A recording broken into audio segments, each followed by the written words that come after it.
606, October 1, 2019. And I call to order the regular meeting of the City Council of the City of Victorville. And the City Council seating is the Library Board of Trustees, Southern California Logistics Rail Authority, Southern California Logistics Airport Authority, successor agency to the Victorville Redevelopment Agency, the Victorville Joint Powers Financing Authority, the Victorville Water District, and the City as Housing as its successor. May we have roll call, please? Councilmember Cox. Here. Councilmember Gomez. Present. Councilmember Jones. Here. Mayor Pro Tem Ramirez. Mayor Garcia. Here. Mayor Pro Tem Ramirez absent. At this time, can we have closed session announcements by our city attorney, please? Thank you, Mayor Garcia. We have 8 items on the agenda this evening, some of which were related. Items A and B were existing litigation pursuant to Government Code 54956.9 D1. In case names and in case parties are set forth on the agenda. They are related to items B and F on behalf of the Airport Authority and the same parties and same case numbers. Item C was real property negotiations pursuant to Government Code 54956.8, as was item D, and the property locations and property negotiating parties are set forth on the agenda. Item G was existing litigation, again pursuant to Government Code 54956.9 D1, again the case name and case numbers on the agenda. And lastly, item H was real property negotiations pursuant to Government 54956.8. And property location and parties negotiating were set forth on the agenda. At this time, there is no reportable action with respect to any of those items. Thank you very much. This evening, the invocation will be delivered by Pastor Peter Grison. And the pledge of allegiance will be led by Police Chief Rick Messenger, so please stand.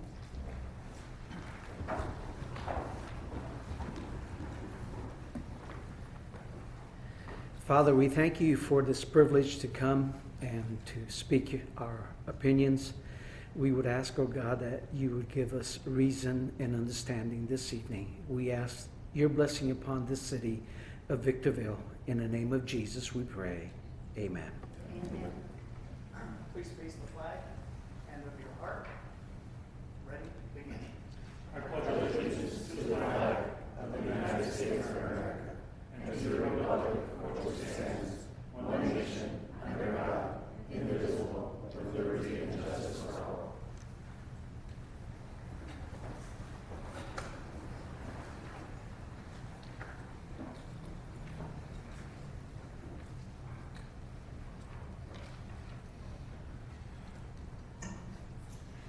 This evening, we do have a presentation that will be by Dana Armstrong to Mars Vector North America, California Resource Recovery Association Zero Waste Achievement Award.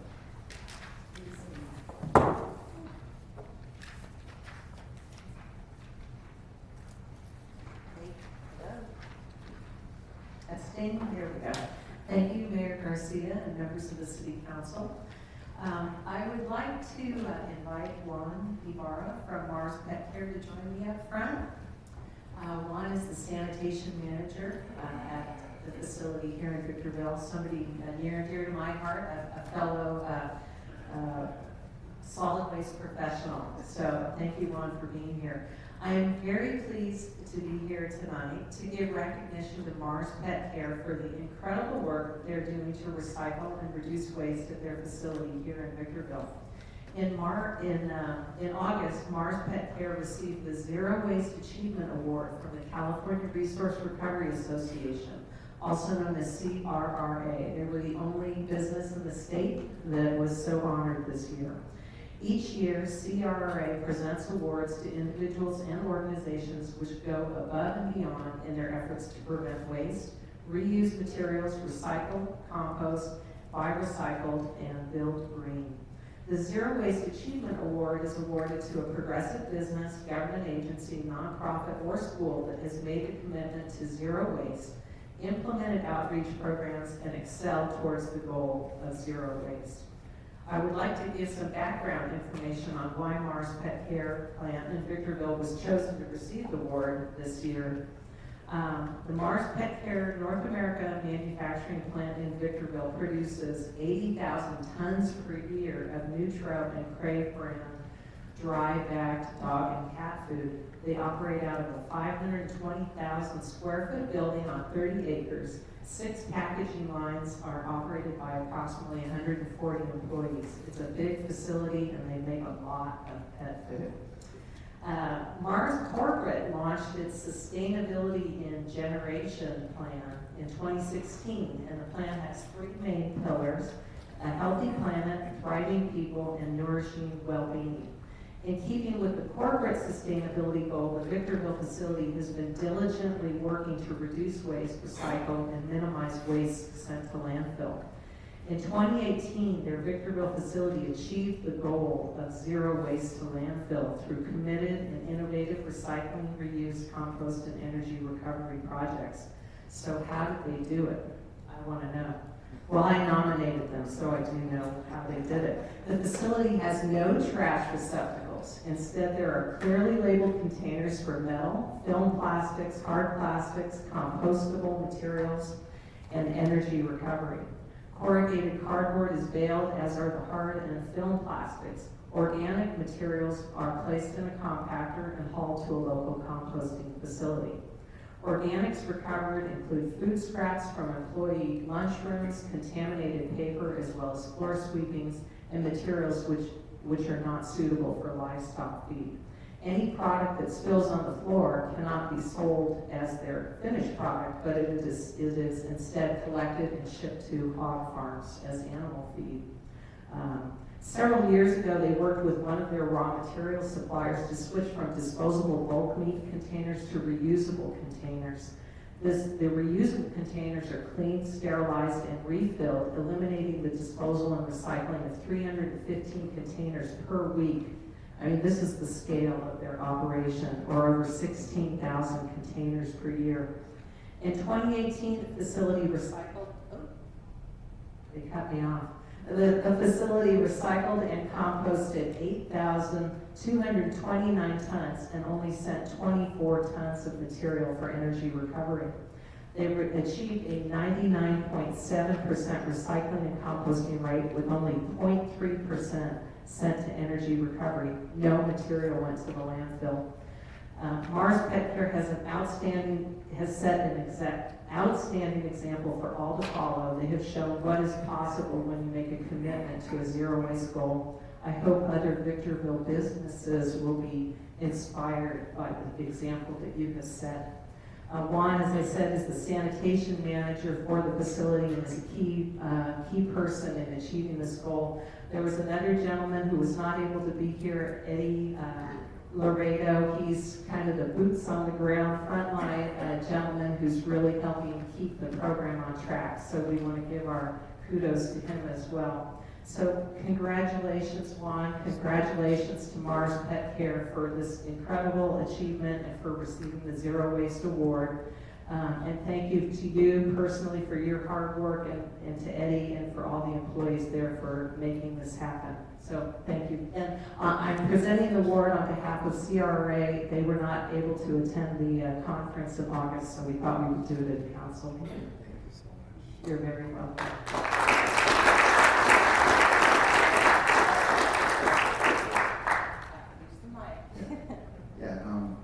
Yeah, we have done a lot of work after you read all that. It's been a lot of dedication, a lot of hard work, and the only way to really make a program like this work is to have your associates, they're buying in. If it doesn't work, you're going to have the associates participate and drive the program, and that's really what made it successful. So we will continue to improve it and better our program, and hopefully others will follow and use our site as a Shining example. yeah, as an example, and I'll be glad to help anybody out. So thank you. I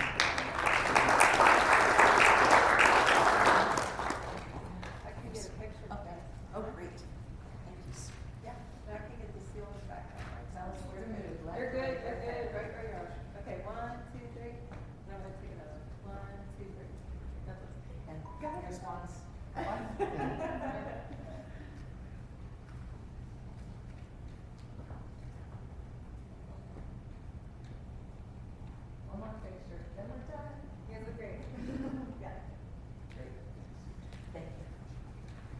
Thank you for the time. Good evening. Thank you, and congratulations.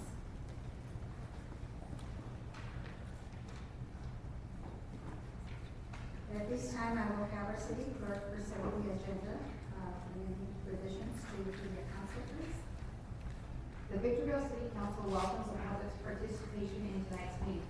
Anyone wishing to speak during public comment or on a particular item will be required to fill out a white speaker card located in the lobby and give it to the city clerk. The mayor will call upon each individual who has submitted a speaker card. Comments are to be limited to 3 minutes per individual or less as deemed necessary by the mayor. All communications are to be addressed directly to the city council, not to the members of the audience. In accordance with state law, the city council may not discuss or take action on any non-agenda items. The council may receive testimony and set the matter to a subsequent meeting. Any person or group who interferes with the conduct of a city council meeting by interrupting and or disrupting the meeting is subject to removal. A peace officer may be requested to assist with removal should any person or group fail to comply with an order of removal by the presiding officer. Any person or group who resists removal by a peace officer is subject to arrest and prosecution. I have no revisions. Thank you, Madam Mayor. Thank you very much. At this time, any item on this agenda that may be a conflict of interest to any council member or board members should be identified at this time. Is there any item that may be a conflict to anyone? None? Then we move on. We do not have any appeal hearings this evening. Therefore, we will be moving on to public hearings and starting with item B1. A public hearing to consider the approval of a loan from Neighborhood Stabilization Program 3 funds to Desert Haven Victorville LP for reimbursement of project acquisition costs associated with the Desert Haven Apartments affordable housing project. Madam Clerk, will you please read the recommendation? That the city council conducts a public hearing to receive citizen participation and public comments regarding the adoption of resolution number 19-073, approving a $1,509,505 loan of NSP3 funds to Desert Haven Victorville for reimbursement of property acquisition costs associated with the Desert Haven Apartments affordable housing project, former Queens Motel, amend the annual budget for fiscal year 2019-2020 by approving additional appropriation in the amount of $689,152.10, and authorizes the city manager to execute loan documents, ancillary agreements, and to take action in furtherance of the loan transaction. Thank you. At this time, council members, do you have any questions of staff? I will start with Ms. Gomez. So yes, we're item B1, is that correct? Thank you, Mr. Fox, for the response. Is my microphone working? Can you hear me back there? Thank you. So my question is as follows. Specifically, what reimbursement costs is the city and the organization referring to? That's my first question, really, in relation to this item. The second one is, what authority is this council providing or adopting, making other related findings and determinations for the city's execution of further loan documents? And NSP funding is 100% federal funding, I'm assuming.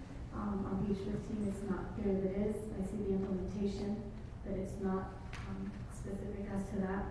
And then, thus far, how much money has been already pre-approved for the Desert Haven project, and from what funds, agencies, and organizations are all inclusive? And a vague response would be state, local, and federal. I'm looking for more of a specificity in terms of those specific organizations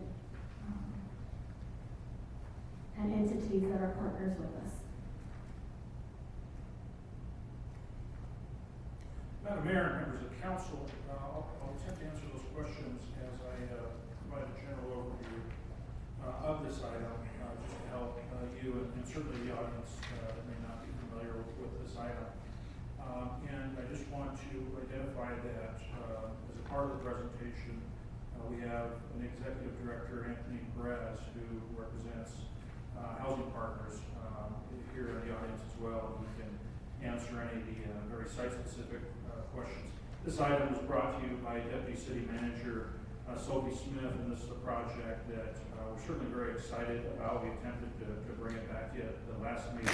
However, there was some needs to attend to finalizing the documents that just couldn't be finalized at the time of that meeting. But we're finally glad and grateful to be able to bring this item to you. It's been a long time coming, as we mentioned, in the sense that we've been working with the County Housing Authority from day one when they first born this idea, this concept of redeveloping the former Queens Motel into a facility that is now going to be a 32-unit facility geared towards helping the chronically homeless. Of those 32 units, 31 are all single floor, single unit studios with 1 2-bedroom unit to serve a full-time manager on site to have management presence. We've worked with the county from the start, navigating the land use side of things, and we always believed that with the cooperation amongst ourselves and HUD, in answering the question as to federal funds, HUD being a federal agency, we've identified funds, but we had to work with HUD quite a bit to be able to apply the use of these former NSP monies for a redevelopment purpose. With the cooperation of all, we've gotten to this point where we've been able to fulfill what our original intent all along was, which was to provide the assistance in the order of $1.5 million to help address the acquisition side of this project. The Housing Authority did move at risk based upon our desire and our representation that we wanted to help. So they actually advanced and closed on the property and started the rehab process. And we're pleased to finally, as they're nearing the completion of this project, we're pleased to be able to memorialize the use of our NSP money in the form of what this item is a residual receipts loan that actually has a term defined to it. I believe it's outlined in the staff report with a residual receipts interest rate of 1% a year. I'm sorry, the loan is 55 years, which is actually identified on page 16 of the agenda. So with that, answering the question of the acquisition cost is basically to repay for the physical acquisition of the property. That's buying the dirt and the building and any assets that go along with the real property. So with that, I'll turn it over to Sophie Smith, unless she, in case she would like to add further details I missed. And certainly, again, we have Mr. Bratz in the audience answer any questions of him as a partner on the project.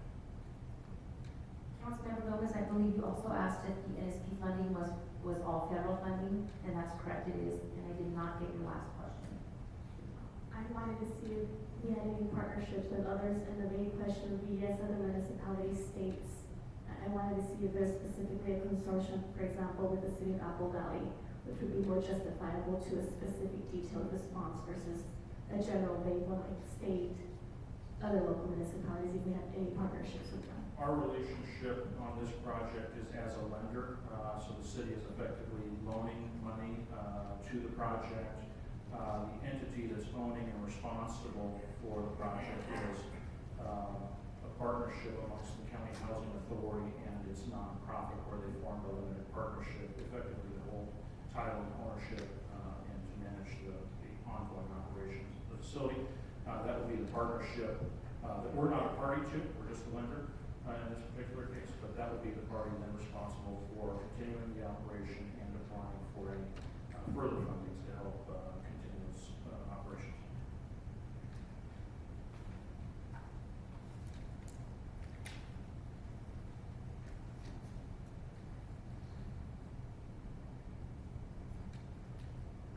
I do, Madam Mayor, thank you so much. All right, so my first question is, when I was reading the background data on this item, and it's not on my screen now, but it basically said that there were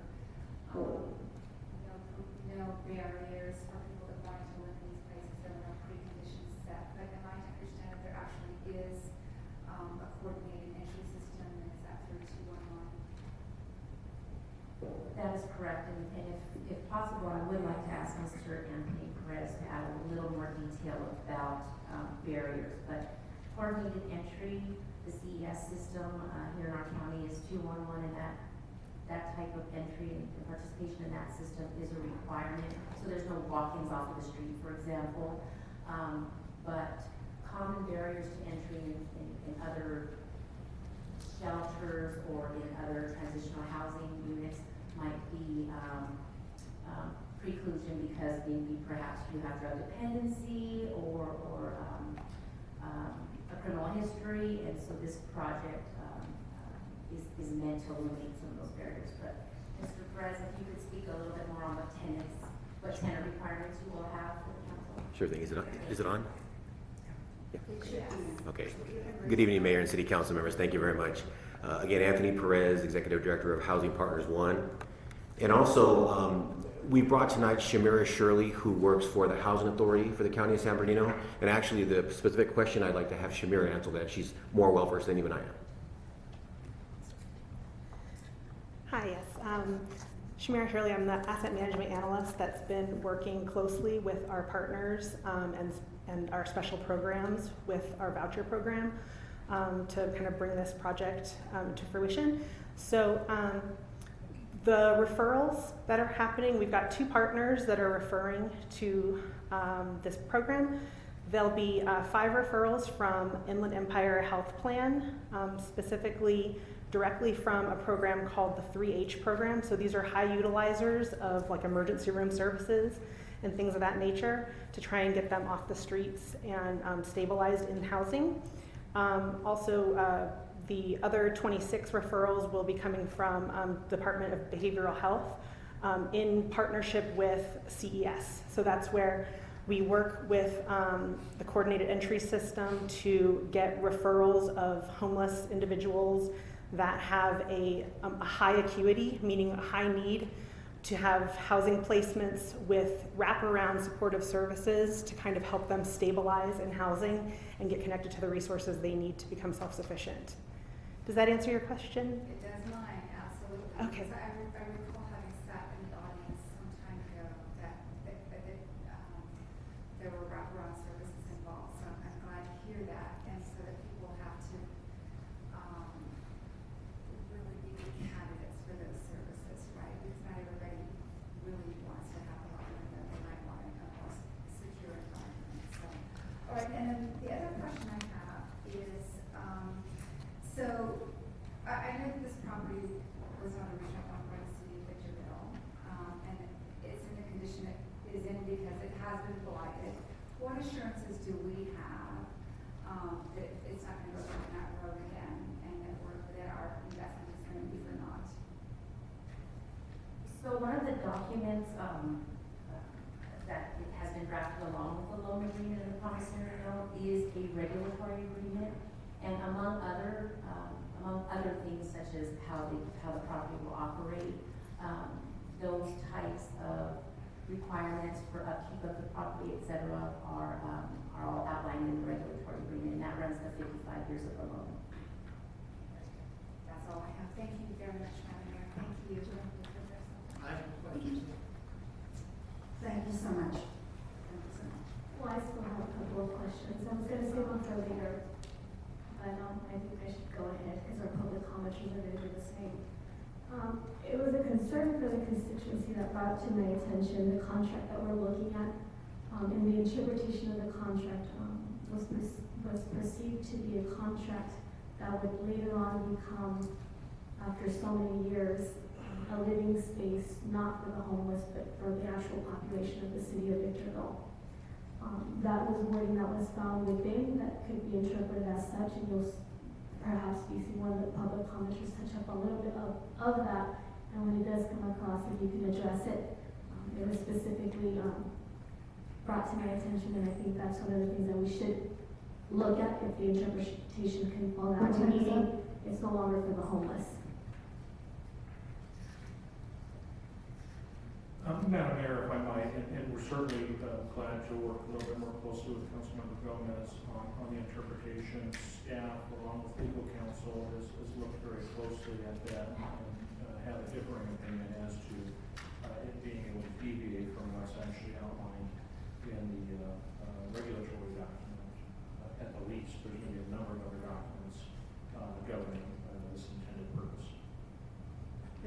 thank you for that information. Okay, so now, let's see, I open the public hearing at this time. And,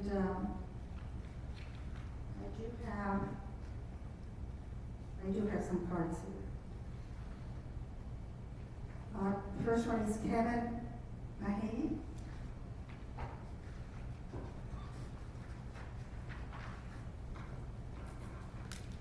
Good evening, Mayor. Good evening, City Council members. My name is Kevin Mahaney. I'm Director of Community Health Investment at St. Mary Medical Center, and I'm here tonight to applaud the city for being an investor in this project. Sadly, with greater frequency, St. Mary, and we believe other hospitals are having to discharge patients who don't have a place to go. I find it somewhat incredible that we would be at this place, but we're at this place. So I applaud the city. I know that not just St. Mary, but other hospitals are looking at how can we come alongside and be an investor. What really appeals to us about this project is what has already been discussed, and that was the low or no barrier, and also the strategy to provide services at the site. Many of the patients that we discharge are using substances and do not, at that moment we discharge them, say they want to stop using substances. Many of the programs we have in our community will not accept anybody unless they commit to saying they want to kick the habit, so to speak, of either alcohol or drugs. So we're befuddled as to what we do with them. My hope is that this project, once it starts up, will do what we all would like to see, and that is that the Old Town Victorville area will not have so many homeless folks roaming up and down the streets and causing chaos or concern or be an annoyance to the business community. Thank you very much for doing this. Thank you so much. Ramiro Rodriguez.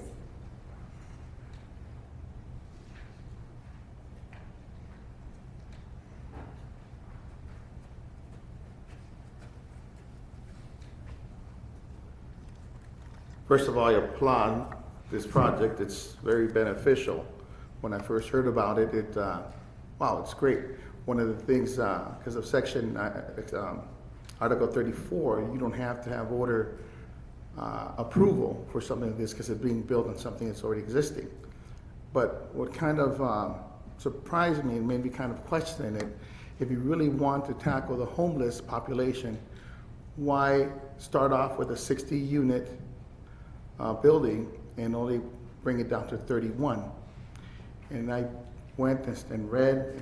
It wasn't just 105 pages, it was another 50 pages with additional information. And that additional information, it says Desert Haven will be giving priority to eligible households and residents that are employed in the city of Victorville.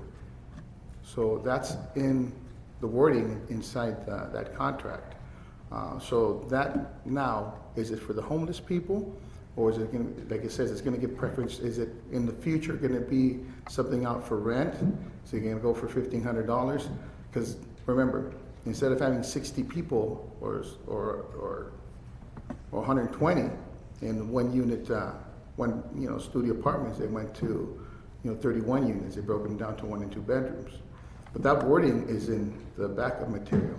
So that's what I'm questioning. It's just all of, if everything is going to be, the loan is going to be from everybody. I thought it was a grant, and then found out it's just a loan from the Housing Authority with Maria Rasso is the one spearheading all this. But the loans for the 3 people involved is 55 years. And my question is also, how did the city contract with $1.5 million? What was, did it just ask, hey, we need $1.5 million, or did it itemize it as going to be used for so-so? And also on a lot of the backup materials, it also gives the city authority to approve building ventures into that Desert Haven. You have 30 seconds. Into that Desert Haven project from $50,000 to up to $150,000 So that could become just a nightmare if it's not managed properly. But it says right there, it's for for the people that work here and for families in the city, not for the homeless. Thank you. Those were all the speaker cards that I had. So at this time, I will close the public hearing. Madam Mayor, may I address the speaker's comments for clarification? Please do, please do. Thank you. I think there's some confusion here. So, the section that is referred to is actually in the regulatory agreement, it's section 6.3A1.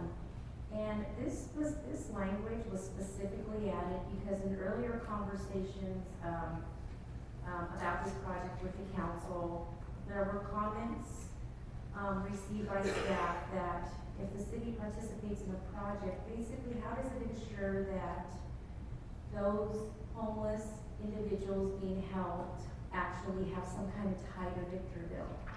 And while preference in who is housed has some legal implications, we work closely with our legal counsel as well as that of the partnership and the housing authority to add language that was legally acceptable, that acknowledges that if the city of Victorville is going to help this project financially, it would like to serve its homeless population wherever possible.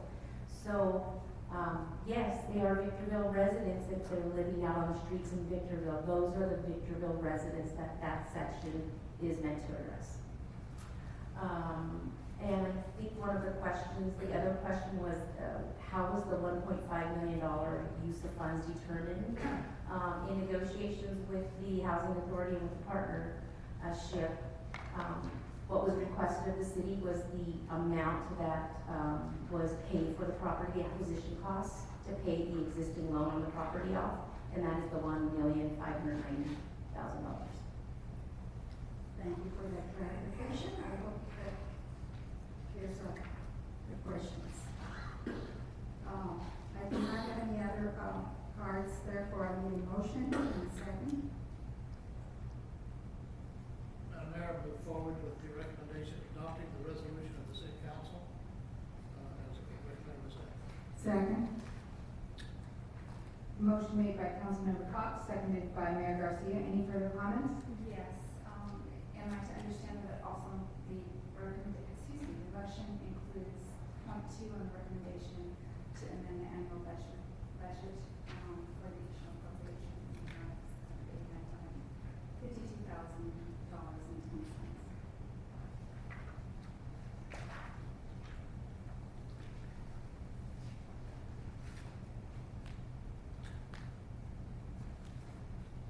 Was there a question for? Yeah, I just want to make sure that the intention of the motion is to not only adopt the resolution, but to amend the annual budget as is part of the recommendation point 2 on the agenda. The answer is that it is the intent of the recommendation to include the appropriation amended in the annual budget. Mr. Cox, are you okay with the full recommendation of staff? Well, yes, this is I can read that full paragraph. Intent is the resolution and the recommendations adopted, recommended by staff, which is all inclusive, includes all that. We're okay with it. I have a motion by Councilmember Cox, seconded by Mayor Garcia. Any further comments? Yes, so I want to make sure that the clarity of the interpretation when we reinterpret something and say, yes, it's for the Victorville homeless populations that would hopefully fit within the 30 units, which I was told was going to be 90, and then it went from 60 to 30, 1 2-bedroom. The language says employed individuals. How many of our individuals who are homeless ever get employment when we have a bedroom community and a retirement community in the city of Victorville? So what are we doing when we put language like employed individuals to make it legally assertive? We are interpreting that that's going to be for the homeless, but we're also hopefully having wraparound services which provide the actual employment of the chronically ill who are homeless, because this is a subset of homeless individuals who are there. So for the record, I want to make sure that that's the clarity, and if the reinterpretation can be reinterpreted from today's council to 20 years from now and change, that it was said on the record that that was a possible interpretation because of the word employed individuals versus homeless individuals who reside in the city of Victorville that do not necessarily have to be employed. I believe we've actually addressed that. We certainly can expand on it, and I think beyond the explanation already given, among the variety of services that this project, this development is going to offer, you're certainly going to see mental health counseling. You're also going to have drug counseling. You're also going to have employment assistance. So, one of the ultimate goals is to help some of these folks get on their feet and eventually out into a sustainable lifestyle. So with that, I think it's possible to view also being employed while being a part of this project. So the goal is eventually to help them be employed and then eventually be able to rent a home of their own if possible and just normally assimilate back into society. Thank you. Thank you for that clarification. Motion by Councilmember Cox, seconded by Mayor Garcia. All those in favor? Aye. All those opposed? Motion carries with the mayor being absent. Now we move on to item B2, a public hearing to hear arguments for and against the formation of underground. Of the agenda item, but there are several residential properties that would be affected by the district. There is only actually only one overhead connection to a property now, but there are overhead electric and communication lines along the frontages of the properties. So I'm still kind of waiting for the benefits, which should be obvious to the developer and the person, working with the underground district. These are all existing single-family home properties, so there is no proposed development on these properties, and the benefit is that instead of the electrical and communication lines being overhead, they would be installed underground. Thank you. I have no further questions. Mayor, if I might just to expand on that, the city does have an underground ordinance in place. So for new development, typically as part of the development process, one of the requirements always is for new development to underground where there are existing overhead utilities, unless there's an agreement to suspend for the undergrounding at a later date. These Rule 28 funds are really intended to help communities like ours that have an intent to ultimately underground electrical distribution lines, but do it in areas where development's already occurred, so you don't necessarily have the same flexibility or latitude to impose it as you would with new development. So this is not the first time we've done this. I think the last time we did this was in connection with the La Mesa and Nisqually interchange project, and actually the fixing of Nisqually, I think, was taking out the curves and building up curbs and gutters. So with that, this is a fund. I think also important to note, this is a fund that we don't control. We don't own it. Actually, it's maintained by Southern California Edison, but they actually collect it, and it's an actual collection on each and every resident's bill. That money goes into account. And when a city like ours is able to identify an area where ideally they'd like to underground electric utilities where they're not likely to be able to condition new development to do it, this is what ideally these funds are really intended to serve. And then finally, the larger vision of why we've identified this area has a lot to do with the fact that 7th Avenue, Arrowhead, north and south, if you will, of Nisqually, extending from Green Tree to Bear Valley Road, we do have a major reconstruction project planned for the upcoming fiscal year, the 2020-21 fiscal year. So from our perspective, with that major reconstruction effort going on, we think this is an ideal candidate to where undergrounding would help, and if we don't address it now, it likely would not occur, so we wouldn't have the ability to condition private development. Thank you. President Shirley, question? I have another question that stemmed from this. So, knowing that this is not something new, knowing that it goes with development and this is with SCC, Southern California Edison, I want to know, are we potentially looking at, I think it's 10 years if it wasn't 20 years, but there's the planning that the city looks at our CAP projects, and we can anticipate development in certain areas. So have we predisposed of an outline that would suggest that something of this nature consistently comes in, or is it something not necessarily random, but when the development comes in, you guys look at it rather than be pre-patterned and prepared for something like this? Well, the Rule 20A funds that are used for a project like this are only for existing developed properties and renting adjacent to developed properties. When new development occurs, our code requires that they underground the facilities along their property frontage. So it's really two different processes, two different situations. Thank you. No further questions? Thank you.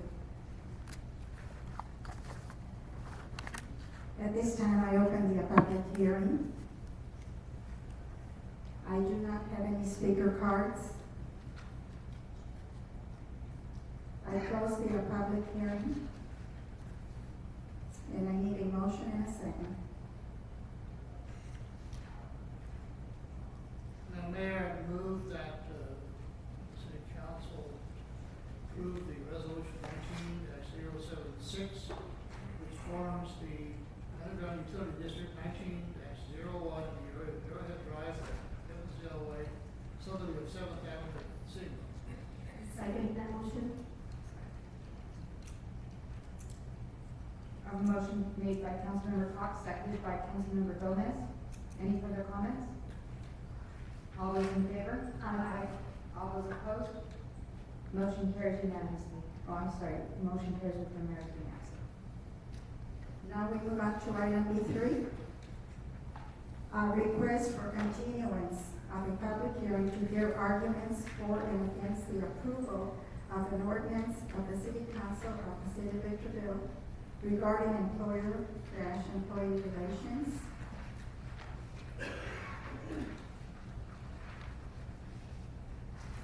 The recommendation is that the City Council conduct a public hearing, take testimony, and continue the public hearing to the November 5th, 2019 City Council meeting. Are there any questions of staff by council members? Question. Go ahead, Jim. Well, the public hearing items on the agenda, the heading states public hearing. And this agenda item is written communication because there's a request that this be continued. So are we going to have a continued public hearing, continue to a public hearing to another meeting, or open the public hearing and continue the item? Confused by the lack of public hearing. Eddie? I would recommend that we open the public hearing and continue the item, take any testimony tonight, but then continue, keep the public hearing open and continue it to November 5th. Thank you. So do we have any questions of staff at this time? Yes. So Andre, you just suggested something that you typically do suggest, that there's been a time in the past where you have not suggested us to open and then continue, but instead to entirely shut down something that has been on the agenda. And I'm not sure if that was because it was a hearing or it was maybe a written type of response. But would you be able to clarify why you can justify your response to being open but then continue to allow the people to speak? Certainly, this is a request for continuance. The other items I believe you were talking about is when items being tabled. And when there is an immediate request to table the item, the council's not considering that item until some future date, so there's no point in opening a public hearing and taking testimony on it at that point. Thank you for the clarification. The next question, I do see a memo from the city manager's desk. However, there is no relayed purpose for the request for the continuance of ordinance number 2396, and I think the public and the council, at least the council that has not spoke to the continuance of the knowledge of what it did occur, why? What's the purpose? Are we not ready? I mean, is there no time allotted? Madam Mayor, members of the council, if I might, I can answer that. On recent review, actually it was further review, I think I've read and reviewed this 3 or 4 times now. And having reviewed it again very recently, I've determined a need to consider making a modification to the existing code so that this intended ordinance is actually adopted in a way where it's more compatible with the existing code. There were some codes that we identified dating back to 1971 that we think now need to be altered just to make this more effective and be more compatible. So as the city attorney alluded to, November, that time frame is intended to allow us to do the requisite noticing for amendment to the existing code, and the vision for staff is to bring this back at the same time in November, where we're also altering existing municipal codes so that we have compatibility between the 2 codes. So what has been implicit, rather not explicit, but yet inferred with what you're stating, is that perhaps since 1971 to look at something like this and change the coding is something that's required. Are we doing that with our entire municipal code, probably looking at things back in the 70s to pre-ponder and see how we can change that, or is that just specifically this, and that's where the purpose and the why comes into it? If you will, and in general, the executive team's responsibility in all of its items, in all of its daily businesses, to continue to look at codes, policies, and procedures, and make recommendations to the extent that there are ordinances, we bring them back for consideration by this council. And we do that because just there's a large evolving nature of the business that we do. And as we continue to review this item and ask questions and deliberate internally among staff, is how we identify a desire to bring a little bit of clarity with some of the existing law that we found on the books, and effectively try to use one opportunity to clean up the introduction of this new proposed code, along with cleaning up the existing code that's been dated for some time. By any chance, is this related to any of the furlough days that we have, and we're working Monday through Friday at 80/20? No. Thank you. No further questions.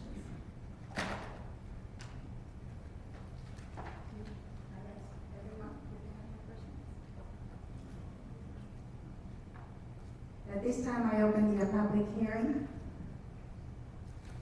And I do have one speaker card, Ramiro Rodriguez. I'll pass on that. Thank you. That's fine, no problem. At this time, I need a motion and a second to continue the public hearing to the November 5th, 2019 City Council meeting. So moved. Second. I have 2 items, C1 and C2, that I'd like to, We're still on, Well, B3. I have a motion made by Councilmember Jones, seconded by Mayor Garcia. Any further comments? All those in favor? Aye. All those opposed? Motion carries with the mayor's being absent. Now we move on to consent calendar. Consent calendar items C1 through C9 may be approved with one motion unless a council member requests an item be pulled for further discussion. so I have items C1 and C3 that I'd like to pose. The other ones can be pre-approved if the council still adopts. Mayor, move forward, move to approve the consent calendar, withdrawing item C1 and C3 for further discussions and questions. Second. Motion made by Councilmember Cox, seconded by Councilmember Jones. All those in favor? Aye. All those opposed? Motion carries with the mayor being absent. So if I may, this is more of a structural question in terms of how we are structuring the agenda and where it's positioned. So if you look at items C1 and C3, it's the same question. I want to know why is adopting of 19-007 being adopted under the consent calendar and the same thing for item C3? Whereas it could probably be placed anywhere else. Councilmember Gomez, was your question on C1? There is no resolution. Were you talking about C3 and C2?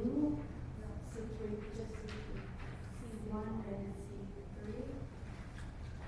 Okay, so to answer the question on C3, typically the consent calendar is reserved for items that are routine in nature, perceived to be non-controversial. The payoff of mortgage assistance program loans is pretty routine. They're on almost every single agenda. And for that reason, item C3 and very like item C2 are placed on the consent calendar. So, is that response based on policy or administrative processes, or is it that just something that is status quo? If that's consistent with the way most cities handle routine matters, they're just coming back with the council for essentially acquiescence to the transaction. That's pretty typical of most cities. So I believe it's addressed in the council policy manual as well. I believe it may be in just seeing the obvious difference between C1 and C3 is that C1 doesn't have a resolution, C3 does. C3 is a subject matter that is on virtually all of our council meetings, so it certainly is routine. I think perhaps it's the resolution that is the difference. And in this particular case, because it kind of rises to a higher level of responsibility, especially when it comes to referencing transactional documents, because this is dealing with a real estate matter, is likely why it carries a resolution. C1 doesn't, but I believe that's probably the best response that I can give as to the difference between the two and why they're still both on the consent calendar. Okay, so just for clarity, then routine would be one of the elements, and perhaps my verbiage is not exact as to what Mrs. Sophie used, but things that are mundane or everyday that don't require a lot of get to know. But I guess the response that I'm hearing from the city attorney is, well, other cities do it. Okay, and I can see the explanation, but I do take that as a kind of like my expression, but as an scapegoat type of response. It was said that it was in the policy. Now, I haven't seen, the policy has been modified within 365, about 4 times within that time period. Very consistent modifications of the policy. So I have not penned through or combed through the policy where it has that. But if the policy does not suggest and have what the elements are to import something of this nature, and we should consider something like that. That way we have clarity not just for council, but for anyone who wants to understand the structure of how the city of Victorville composes its agenda. Thank you. So, Madam Mayor, if I might, for clarification, the current version of the City Council Policy Manual, Section 6, letter E, reads, the consent calendar items on this portion of the agenda include matters which are considered to be of a routine, administrative, or non-controversial nature, such as the approval of minutes of the prior meeting, approval of the register of demands, second readings of ordinance, etc. The items so listed shall be approved and adopted by one motion of the council, and we'll call those. So it is a policy. Thank you.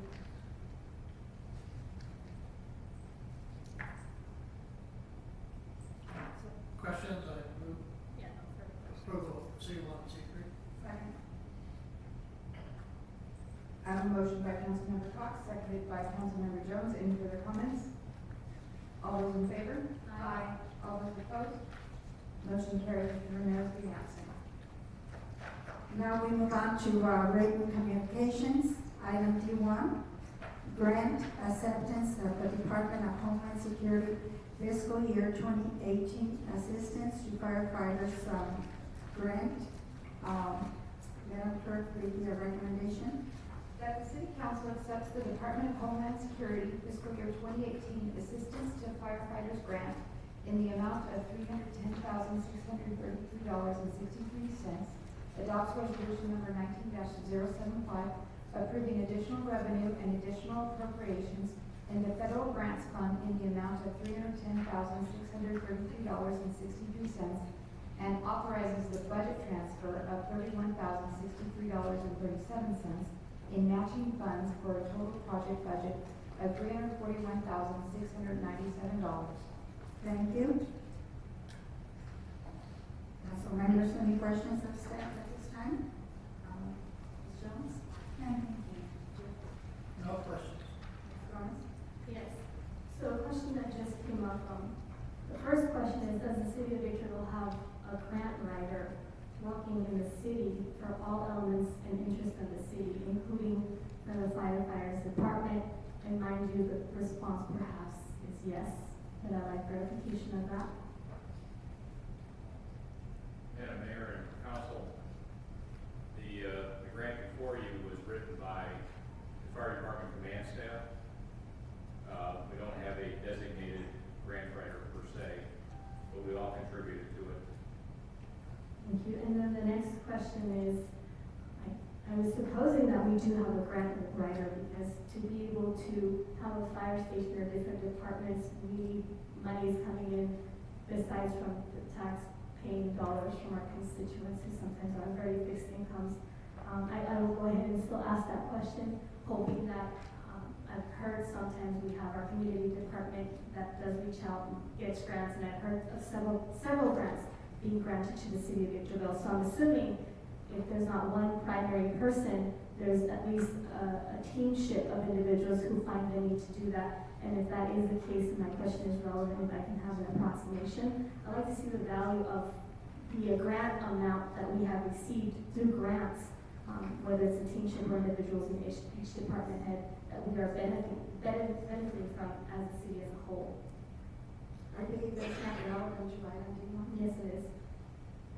Madam Mayor, members of the council, if I might, and this is actually a very proud moment, so if I can, I'll use the opportunity to answer the question because your fire chief's answer was on point with respect to the collaborative effort that goes into writing this particular grant and the success that they've achieved in getting them. I'd eventually like the chief to speak a little bit more particularly about this, but I think to answer the question and help, the city's resources, as we know, are strained.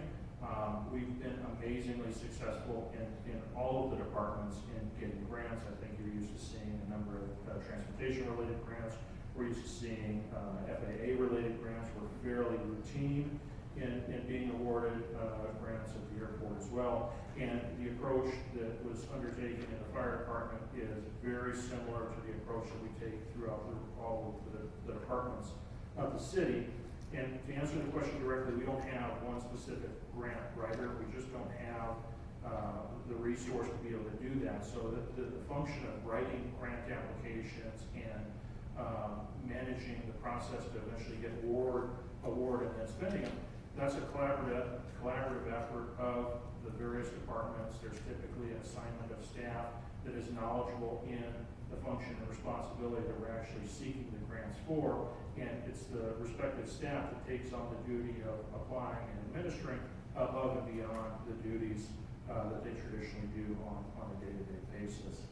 And so with that, and perhaps I can get the chief not only to speak about the importance of this grant, but also to recognize the command staff that we do have in attendance today that played a very vital role in being able to get us to this item before you tonight. To add a little more perspective to the city manager's response, from a grant perspective, it's beneficial to have multiple people contributing to the grant writing process. And all of your command staff has differing experiences. In fact, one of the individuals who was really critical in this process, Battalion Chief Ron Myers, who is sitting in the audience tonight, he's had experience before, as well as I have, as well as other command staff. So in a competitive process like the AFG grant, you really have to put your best narrative and story forward to be successful. The items that were received here are going to help to enhance the services as well as make the community and firefighters safer. Thank you. Certainly, congratulations to fire department and getting the grant, and to all employees who work on different grants with different departments. We have been successful, and in the past, several years ago, we had a grant writer. While they're very good, know their business, they still go to each department and find the individual who has the experience to utilize in getting the information together. So I doubt that we would be any more successful as long as we have qualified people who are experienced in getting grants.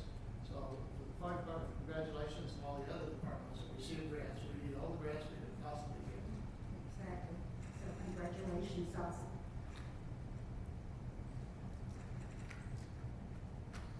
I believe there requires an action if we're ready for the grant acceptance. Is that correct? I still need to do the speaker cards. I do not have any speaker cards. Now I do need a motion in a second. Well, I'm not going to do it.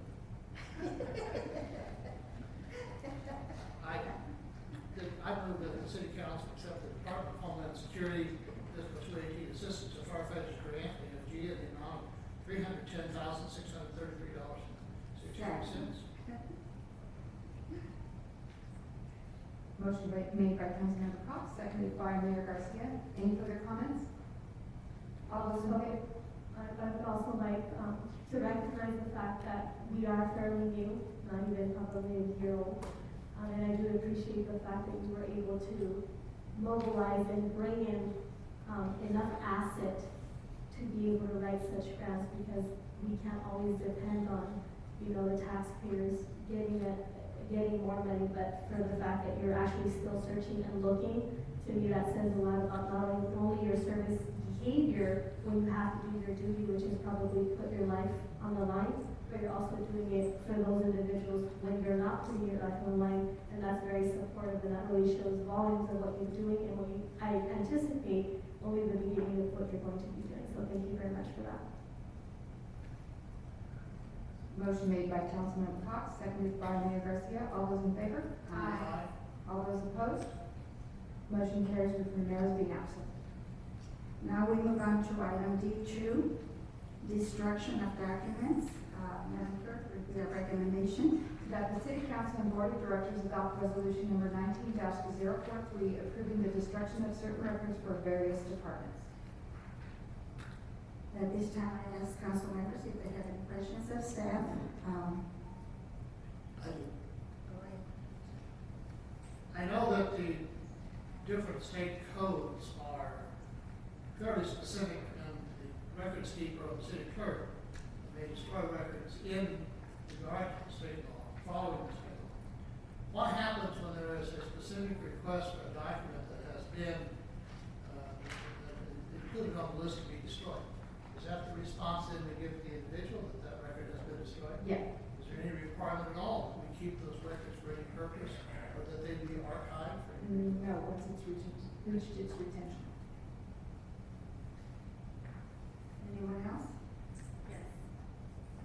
So when was the last time that the city engaged in such a, I'm going to call it resolution, could be an ordinance, which is what it states. Or is this a first of its kind in implementation? To destroy records? For this item? The last time, as in the staff report, was in March 2013, and that was due to water damage. And then the next question for resolution number 19-043, quote, certain unquote records. Would you please explain what it refers to explicitly and what it implicitly means, although I see records affecting the title of property, court records, records required by statute, those that are less than 2 years minimum. Is that the only explanation that we have when we have the word certain records? All the records listed are in the attachment B. So for clarification of the audience and for the interpretation, I also have a definition of what the word records means. So the term records should not only include all the documents that are related to an incident or to the incidents, including any reports, any credits by the agencies, any investigations. any photographic and video types of evidence, and any types of disciplinary actions that the agency would have originated. The issue I have with this is perhaps it's vague enough to destroy documentation that could potentially be needed. And I carry issue with something like that because the term records is vastly goes beyond what's enlisted in here.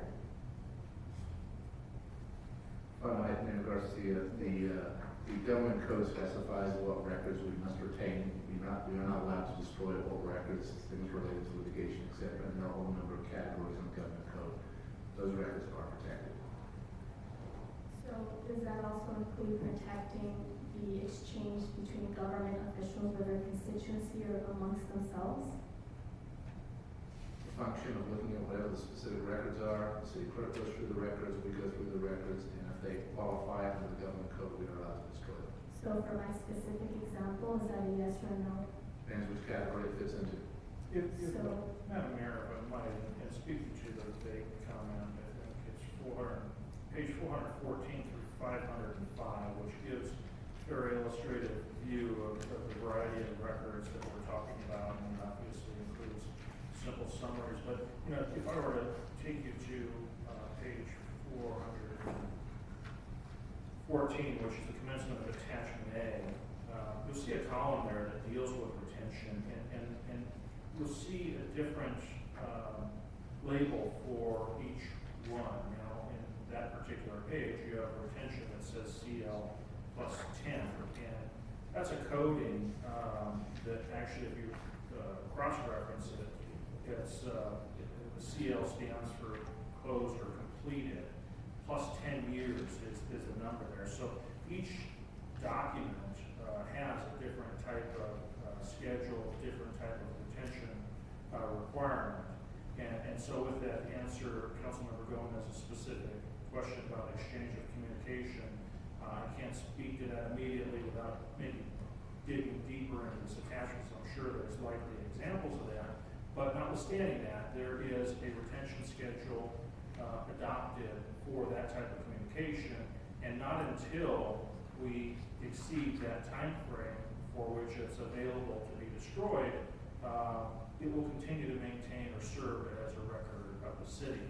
And notwithstanding all that, any destruction of records, similar to how we're doing it here tonight, has to be done in public by the council. So notwithstanding all of this, the destruction of records can't occur without the action of the council. I don't have further questions, so I'll just provide comment when comment is due.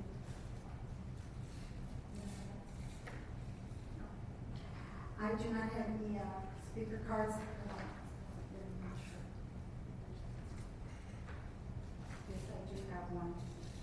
Ramiro Rodriguez.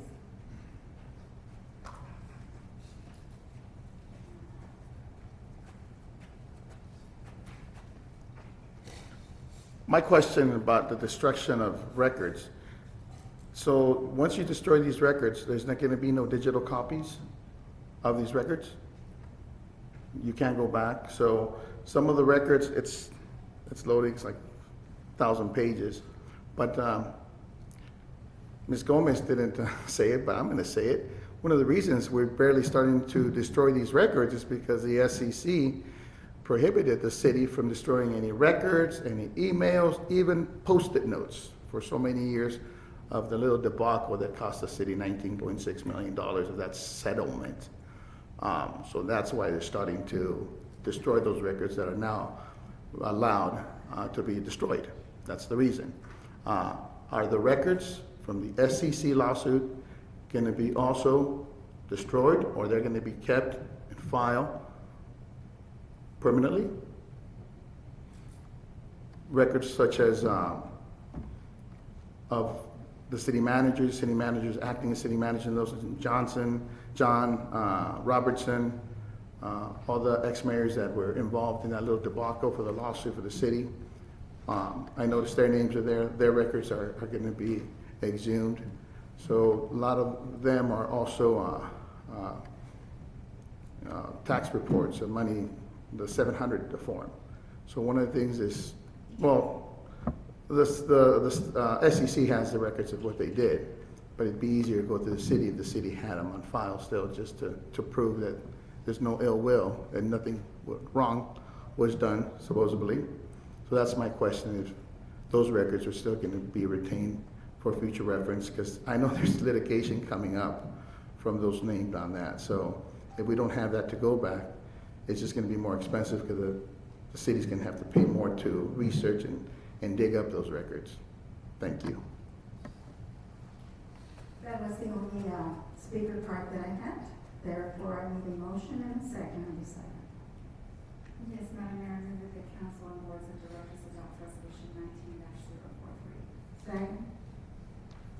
Motion made by Councilmember Jones, seconded by Mayor Garcia. Any further comments? Yes. If that's all right, Madam Mayor? Yes, so it's been suggested that there could be a nefarious intent to destroy these records. Would that be an accurate characterization of what's happening here? I can answer that, no. Again, as was clearly pointed out in the staff report, when anybody reads the staff report, court records are exempt from destruction at this point. Thank you. Thank you, Madam Mayor. You're welcome. Any further comments? Yes. So the people's distrust in our government has never been in vain. The city is running into a very slippery slope, and being so close to the primaries in a presidential election, this rings very inappropriate. When we're already adhering to state guidelines and state statutes and elite processes that are here to protect you in terms of the communication. For example, when a person has made a records request to the public records, which is all of our rights to do so, of any of our communications among each other or amongst our constituency. And I've requested thousands upon thousands of pages. When you come in and you ask for the same thing and it's already reproduced, they have 10 days to provide that information. But if that information is somehow destroyed and it doesn't fit within the guidelines of what we call the state, because it's a municipal affair under our charter, which is only 3 pages, then what we run into is bureaucratic tape and the opportunity for when you ask for a public records request to sustain after a 10-day and say, we cannot produce this information for you, hoping that you leave.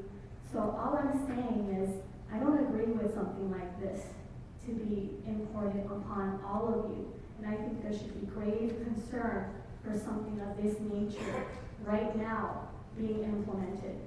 The tides will change, the politics will change, and this council will always change with its administration. And there's a wave of a change that's coming, and there's a lot of prep work that you've been watching over the last 3 years, what has sustained and consistently been shown. But many of us perhaps are still unaware, trying to perceive what it is that we're doing. And so that's my last comment for this item. Motion made by Councilmember Jones, seconded by Mayor Garcia. All those in favor? Aye. All those opposed? Aye. Motion carries with Councilmember Gomez voting no and Ramirez being absent. Now we move on to item D3, Green Tree Boulevard Extension Project, the NSF Railway Overpass Agreement. Madam Clerk, read the recommendation, please. That the City Council approves the overpass agreement by and between the BNSF Railway and the City of Victorville for the Green Tree Boulevard Extension Project. Thank you.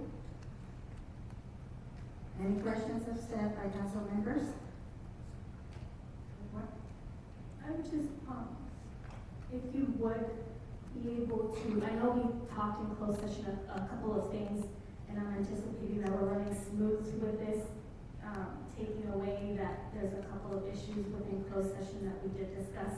But without bringing to light what we did discuss in closed session, how is this project looking in terms of our finances, everything perhaps lining up, and the proximity of this completion? There's a lot of individuals interested in its potential completion in terms of the day or the season and the year.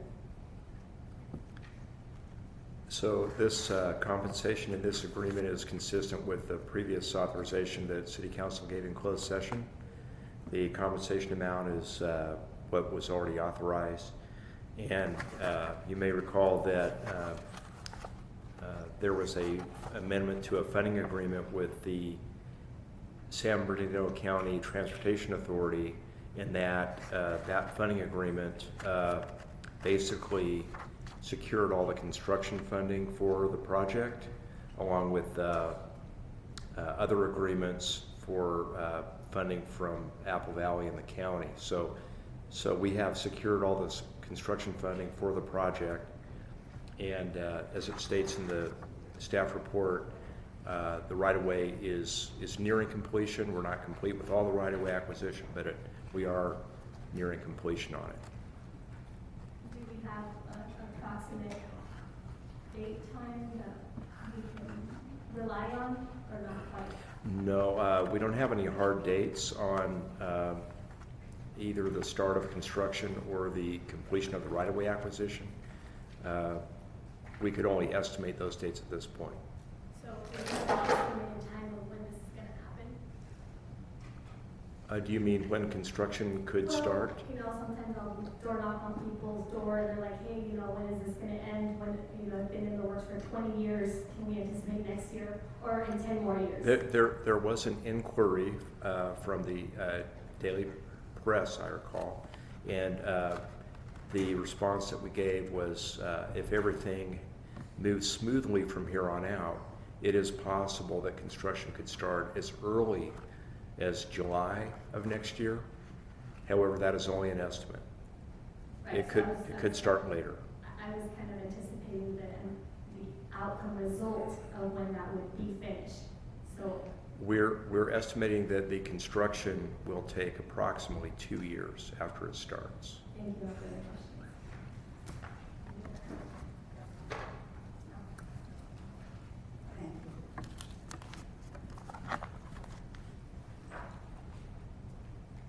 At this time, I do not have any speaker cards on this item. Therefore, I need a motion and a second on this item. Yes, Madam Mayor, I move that the council take action in accordance with the recommendations set out on the agenda. Second. Motion made by Councilmember Jones, seconded by Mayor Garcia. Any further comments? All those in favor? Aye. All those opposed? Motion carries with the mayor being absent. Now we move on to item D4, award of the consultant professional services provider agreement to Greenplay LLC for the Parks and Recreation Master Plan. Madam Clerk, read the recommendation. That the City Council approve the consultant professional services provider agreement with Greenplay in the amount of $139,995 to develop a comprehensive update to the Parks and Recreation Master Plan project number BM20-009. Thank you. Do you have any questions of staff or council members? Yes, this has been reiterated in the past. Would you be able to please remind the council and our public the process, not necessarily the bidding, but what I'm seeking is more how we are equitable to allowing not just people from outside of the region, but literally inside the region of San Bernardino to give out these types of projects and services so that we can sustain more of the environment when it comes to the county of San Bernardino versus bringing people from outside of San Bernardino County or even outside of the state.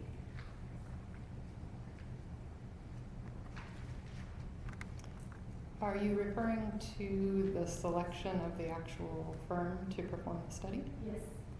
Okay, so in relation to this project, we conducted an RFP requesting bids based on qualified firms. So to the extent that there was a qualified firm within the city boundaries or within the high desert area, they were certainly welcome to apply. I do not know of any. However, the firm before you has done similar studies for Hesperia, Pinion Hills, Beeland, so they are familiar with the area. Thank you. And with that question, perhaps it's been also responded to, but it's really kind of like to show administration that we're really looking for something more sustainable. I'm asking, do we have perhaps it's more for the purchasing department, do we have a clause that we have yet embedded, or that we have the spirit of the law that's implemented when there's something of this nature occurring? So for instance, a 10% will come, the 10% of all bids will be given an extra 5% reduction in terms of if they're qualified and they're going to be in this area. I've asked this question in the past before, but it hasn't ever been that there is a clause in our purchasing department that will help Victorville businesses, if there even are Victorville businesses that can do the consulting services for Parks and Rec. Madam Mayor, I believe what Councilmember Gomez is speaking about is a local bidder preference that's actually provided in our municipal code. John Mendiola is our purchasing manager. He is our most knowledgeable on that code and also is responsible for managing the process. I'll ask John to perhaps address what that bidder preference is. Thank you, Mr. Metzler. Councilmember Gomez, we do have a clause in the municipal code that allows for a 3% local bidder preference, but that's mostly for products. It's not really for services, and it's not really for professional firms that we're looking for. We use the RFP process because it's going to be based on qualifications. Who's the best qualified firm that has the licenses, the experience, familiarity, and the methodology to bring those professional services to whoever's the best qualified. So if they present that in their proposal, there's a committee that ranks them, and cost is really not associated. It's usually based on your experience, your firm's resume for their staffing, their professional license. So for products, like if you were going out to bid for a vehicle, we can use the local bidder preference for that. It's a 3% local bidder preference with a $1,000 aggregate. So what that entails is if Sunland Ford bid on a vehicle, we would deduct 3% from that price. And if they became the lowest responsible bidder, then they would be awarded that purchase. But for technical and professional services, we don't use local vendor preferences. So I appreciate the explanation. Reading into what you were saying, I'm going to say that perhaps there's an underlying tone that we in the city of Victorville don't have the technical services and the professionals in this particular instance with this item that we can offer such a thing. And so the bidding process would be the best.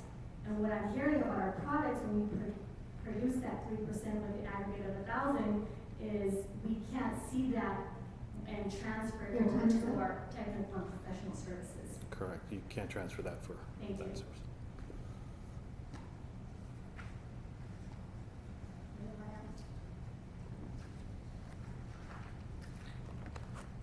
I do not have any speaker cards on this item. So I need a motion and a second. Mayor, move that the city council approve the consultant professional service provider agreement with Green Flight LLC in the amount of $139,995 to develop a comprehensive update to the Park and Rec Master Plan. Second. Motion made by Councilmember Cox, seconded by Councilmember Jones. Any further comments? I think I'd like to make a comment, and I've made it in the past. And looking at and talking to a lot of our businesses, we do have qualified individuals, not just in the product section, but also technical and professionals. And perhaps if we can start looking into the implementation of a percentage that's locally meaning not just probably the city of Victorville, but it would include the county of San Bernardino, so that we can try to attract individuals and let's show them that we are willing, minimum, to look at what they have in services and expertise.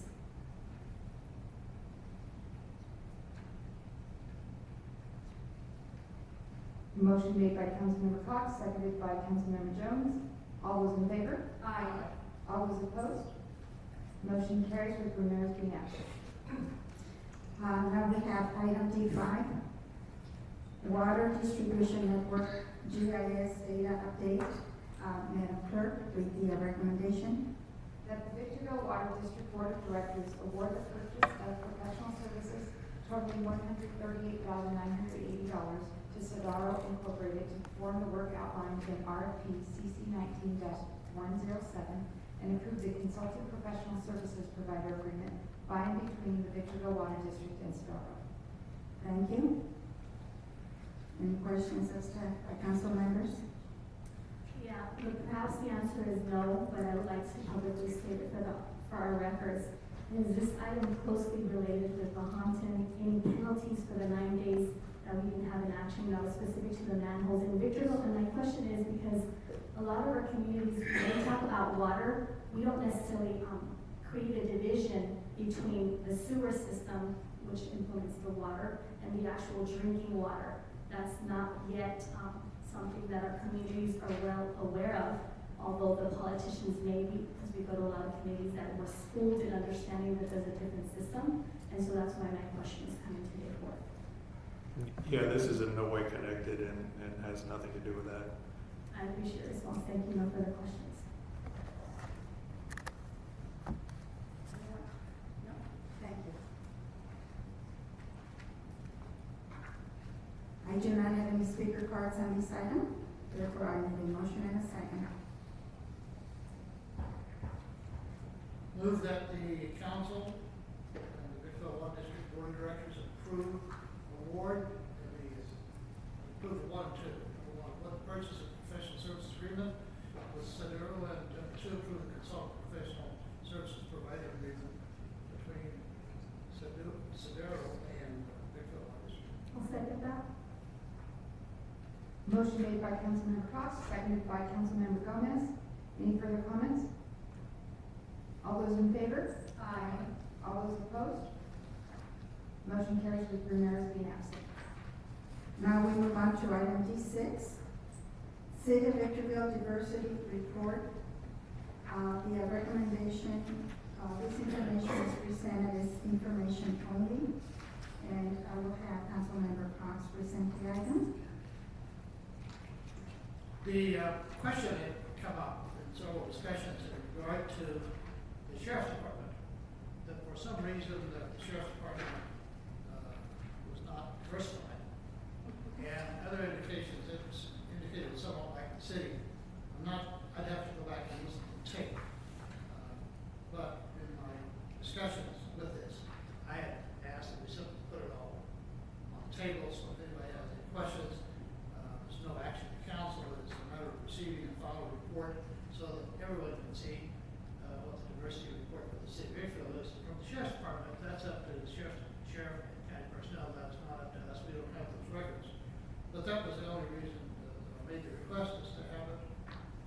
As individuals say, we need to have clarity, or we need to be open about things, and the way to do it is simply provide a report. So it's there, it is what it is. Good report, but it doesn't include the Sheriff's Department, because that's not our responsibility, nor do we have those records, nor do we have access to those personal records, nor should we. Councilmember Cox, yeah, my recollection is that the conversation did include trying to understand diversity-related questions involving the Sheriff's Department, but also spoke then to the fire department. So as we got the direction, with the information that we have available at our disposal, we embellished a little bit, and instead of focusing on just the fire department, we decided to share with you, broken down by the various divisions in the organization, break it down from that perspective. And this is data that's actually data given to us as a city by the employees themselves. So the information is pulled from their original employment applications, and so that's the source of the information. It's all employee driven, and from our perspective, the data is what it is. So we have no recommendation. There's another question we don't need to try to answer another day, but my understanding is legally the person is what they say they are. And no one else has the right to say what they are. So in the future, there may be a little problem providing the diversity report, because the person can claim to be religion, sex, whatever they want to claim, and we cannot change it. We have to show the record as they stated, not as we stated. So it get confusing. That's right. But right now, we need to see who we are and what we're done, and I think we've made a great effort. So thank you, staff, for providing it. And the fire department, brand new, a lot of recruitment, and a great job. So thank you to also the chief. Any other questions? Yes. So, to dispel the notion or to demystify the notion that we council or we the city don't have access to such information, I'd like to say that we do have access. We have the power and the backing of our elected positions, and as a matter of fact, we have the California Public Records Request Act that is in all of our favors to access such information. As a matter of fact, I had a meeting today with the county sheriff's department, because we do contract with the sheriff's department. We don't have our own police force, and that information was not privy because it wasn't ready for us quite yet. And we were told that perhaps the captain wasn't able to supply that information because he didn't have enough time or access to it in the limited scope that he has as a captain for the city. But the county does have access to that. And as a council member, we have access to that just as well as you do. It's unfortunate that today the appointment didn't mirror, perhaps because it was aligned to today, and it's been a very, very busy week for a lot of us, not to say the sheriff's been very, very busy in all of the cities. And I'd also like to tie this in, since this is a lot of self-reporting. I heard that this information came from our staff that pulled the information from the records. This is why the census 2020 on April 1st, 2020 is so important, because that's when we pull the information, and Mr. Cox rightly said how we report ourselves, how it's going to come out. So that's why when we look at these records could ultimately change by an April 1st, 2020 census, and that's why it's so important.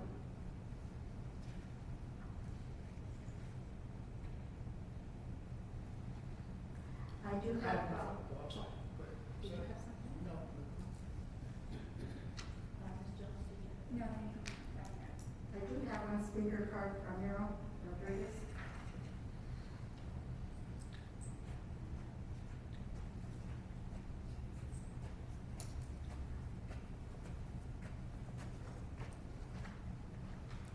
I've really been digging into this census for this decade. I've gone everywhere, flown to Amarillo, went to DC, talked to nonprofits people, how it's affecting them, and nobody knows. One of the questions Honorable Mr. Jim Cox was dissatisfied with my perception of what consummates white and Hispanic, and so I guess he brought this thing together. We got a wonderful census of all the employees, Hispanics, who works inside the office, who works outside, who's a female, who's male. Wonderful report also from the fire department, but we didn't get it from the police department. That's what we were shooting for. We want to know exactly what we're getting. We're paying for them. We see other cities that diversify deeply. I've lived in cities where the cities even pay police officers to go live there. They help them with their funding for their house. They're coaching Little Leagues. There's a lot of ways you can help the community get some more closure and connection with the city and the police officers. That's what I was looking for. As to right now, the Hispanics, non-Hispanics, correct? You know, you feel like a woman today, you're a woman. You feel like a man, you're a man, whatever you would decide you want to put. But when you're applying for a bank loan and you put white, you're not going to get the loan just because you put your white. They look at you, you don't qualify. So eventually we do get categorized now. Hispanics is not a race anymore. We're going to be put in, even the American Indians, and everybody got together. Before it was all the Mexicans were Caucasians. Even the people born in Mexico are Caucasians, and they're put into the mix. This census is going to unify all the Italians, Lebanese, Egyptians, Mexicans, Central and South Americans as white. Everybody's going to be counted for one race. So whether the Hispanics or the Cubans think they're gonna get benefits because they were counted. We'll see.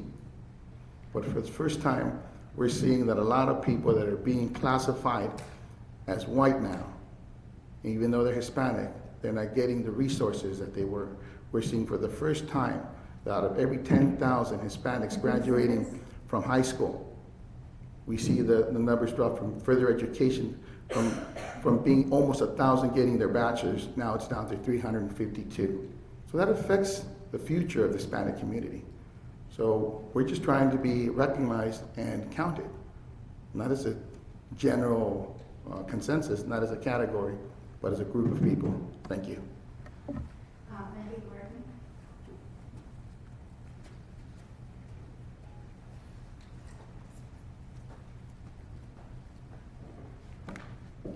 Good evening, Your Honor, Counsel. You know, sometimes I think people just like to beat a dead horse because they're never satisfied. They're just never satisfied. Whether it's the issue of diversity in the police department or the SEC, I think that's why they just want to hear their own voice, because it's dead, buried, yesterday's news, and we just keep subjected to that kind of ridiculousness constantly. But it's really simple. You want to know what the diversity, Ms. Gomez, you want to know what the diversity of the police department is here in the high desert? Do you drive around the high desert? Because I do every day, and I'm sure you're busy, and I'm sure you do. Do these other people drive around, Council? Other people? Okay, so I'm driving down Palmdale, we'll use as an example, and I pass a unit. Hispanic, 3 miles down, Hispanic, 4 miles across town, white, 2 miles on the other side, black. Black, black, white, white, white, Hispanic, Hispanic, Hispanic, Hispanic, Hispanic. And I'm trying to assure these people that stop beating the dead horse. Are you blind? Do you not see the person that's driving the patrol unit? Do you not think that your city is not represented because you're the minority population? Who cares? But regardless, it's the idea that it is acknowledged that we're 50, 53 in their percent Hispanic in the HD and a little bit higher in the whole county, and they are sufficiently represented. And I'm sick and tired of being subjected to this parroting rhetoric every time I come in here. Find a new subject to beat, because this one's just dead. Thank you. Thank you, and that is all the cards that I have for this item. Mayor, if I may. Yes. I just wanted to speak in reference to the Sheriff's Department. County Human Resources is working on that for me, and as soon as they give me the numbers, I will give a report. Thank you so much. We appreciate that. Thank you.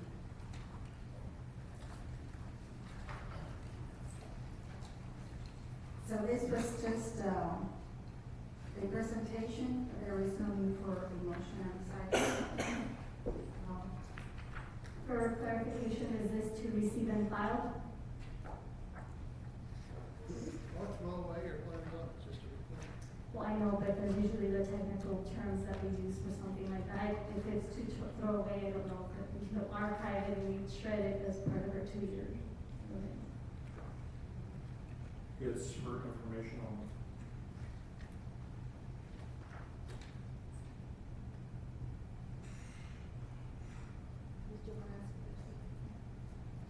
Okay, now we move on to item B7. Adopting revisions to the City of Victorville City Council Policy and Procedures Manual. Madam Clerk, read the recommendation. That the City Council review and consider the proposed revised City Council Policy and Procedures Manual and adopt resolution number 19-057. Thank you. Are there any questions of, this item is, was requested by Ms. Jones. I'll let her present it. Thank you, Madam Mayor, I appreciate it.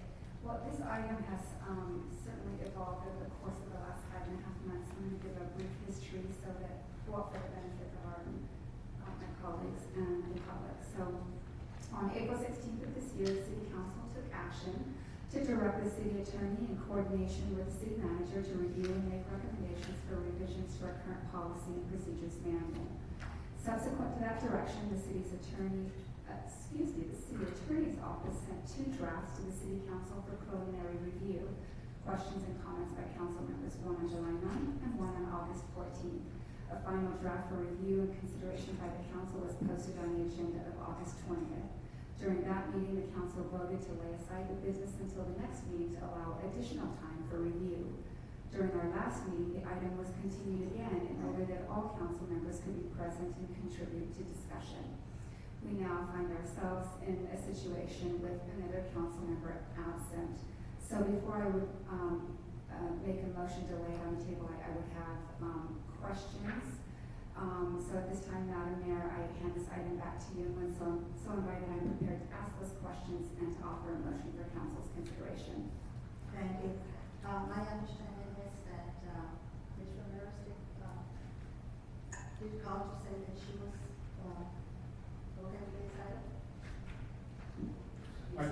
I did have a conversation with Mayor Ramirez, and she was okay with this item going forward.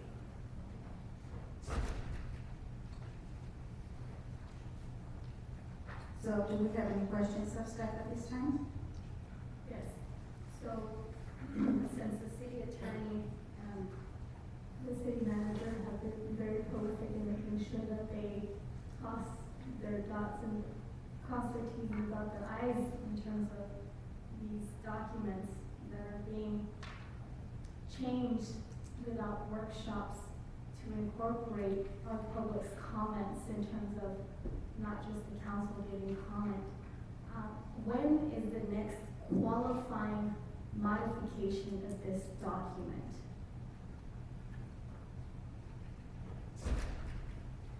Madam Mayor, if I might, I believe this was originated at the request of the council, and so upon approval of this tonight, I guess technically we're awaiting any further direction you have. So you directed us to start reviewing it again because perhaps there are changes or edits that we didn't capture this time. If you at the next meeting directed us to proceed in reviewing it again, certainly myself, the city attorney, would work with the rest of you to accomplish that goal. Okay, so in going through this policy, it did state that it's 2 years.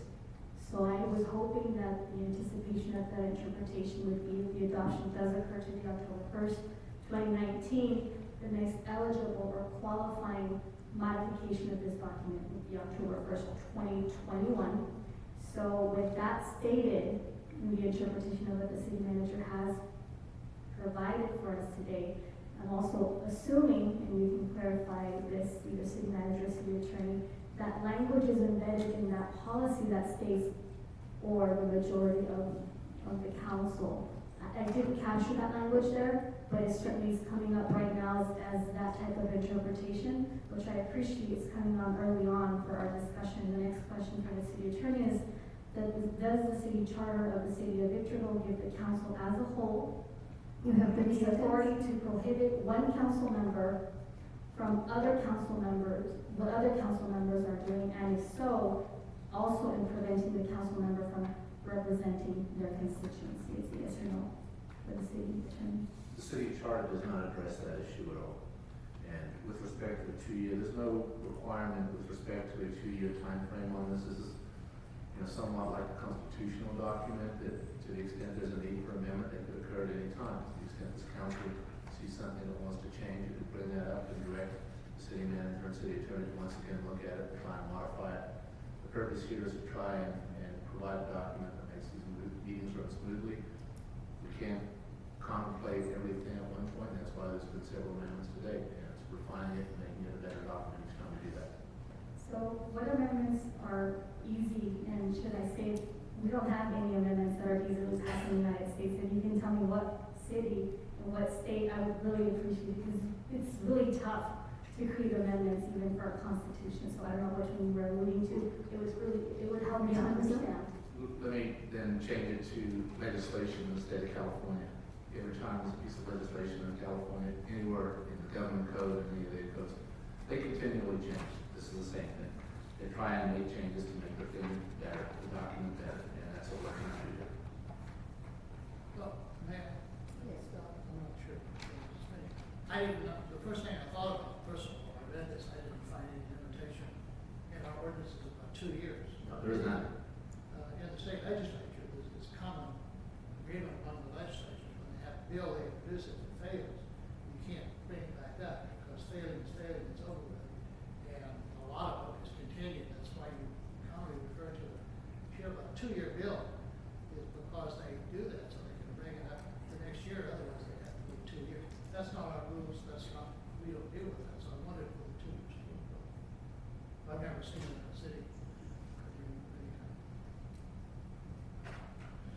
guess I missed it, I just wasn't aware that we ever referred to anything on 2 years. However, it's a great idea to have some kind of time frame, but on the other hand, because we had a conversation 6 months ago, that when you vote on an item that's voted down, it's over, it's done. You can't bring it up the next meeting, the next meeting, the next meeting. Although I've always felt that if the majority of council wanted to bring it, they could, but that's maybe something else to consider, to be added to this, is some kind of a time limit, once the council makes a decision. How long is that final? It's a good point. Well, I think that would, tie your hands a little bit to the extent something changed in New Law, for example, or the Brown Act, we might have to make a modification. Ultimately, it's going to take a majority of this council to make any changes. It's not for Keith and I to make any changes, so I think you want to keep some flexibility. I have a comment, so I'll wait till your comments are made. Thank you. I have one speaker card, Rodriguez.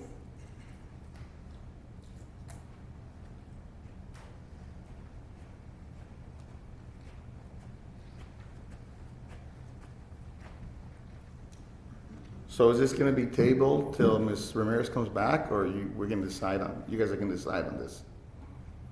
Ms. Jones, did you say you guys were gonna table this till Ms.? Oh, Mr. Ramirez, I haven't made a motion. Oh, well anyways, I've read this 3 times already. And every time, it just seems that the city council and the personality of the people running the show want to prepare themselves in case in the next elections, some of their people don't get elected. They want to make sure that you don't have a Blanca or an Angela Valles up there because all hell break loose. So they want to put limits on what they can say, who they can contact. You can't leave certain people out of the loop. But the thing is, sometimes the city council has to investigate for themselves to see what's going on. They want to make sure that everybody's working to order. Just because one person says, oh, you can legally do it, doesn't mean you can. And they're changing the rules. Why? Because somebody's questioning them? Ms. Valles, when she was here, when I was meeting, she was, Blanca's a puppy dog compared to her. But right now, what I'm seeing is they're putting a lot of limits on the work that the council can do and the people, us, what we are going to be able to see. You guys are going to control all the information. You can't talk in litigation against people suing the city. They got to, because you know what? Some of those people are involved in the litigation from the city still. And so right now, what they're doing is quashing, making sure that person can't talk, can't say anything. You can't bring it up again. What, you run for mayor once and you don't win, you can't run again? Persistence, that's democracy. You bring it up until you convince the people that it's the right thing. And if you don't convince them, then you have to go with your losses. But this is just rewriting the Constitution. I think common sense is what's in order here. Common sense is what will work. Education is what's going to work. But as we see right now, they're just really trying to quiet everything down, sequester everything. And just because we saw all those errors and all those millions of dollars that cost the city and are costing the city now. And we come up here and we ask them, and certain council members ask them for us too. So that's one of the things that I see this. It's just something to censor everything so you guys can just do everything with just a simple nay or yay. And we get left out of in the cold. That's how I see it. Deanne Hodges.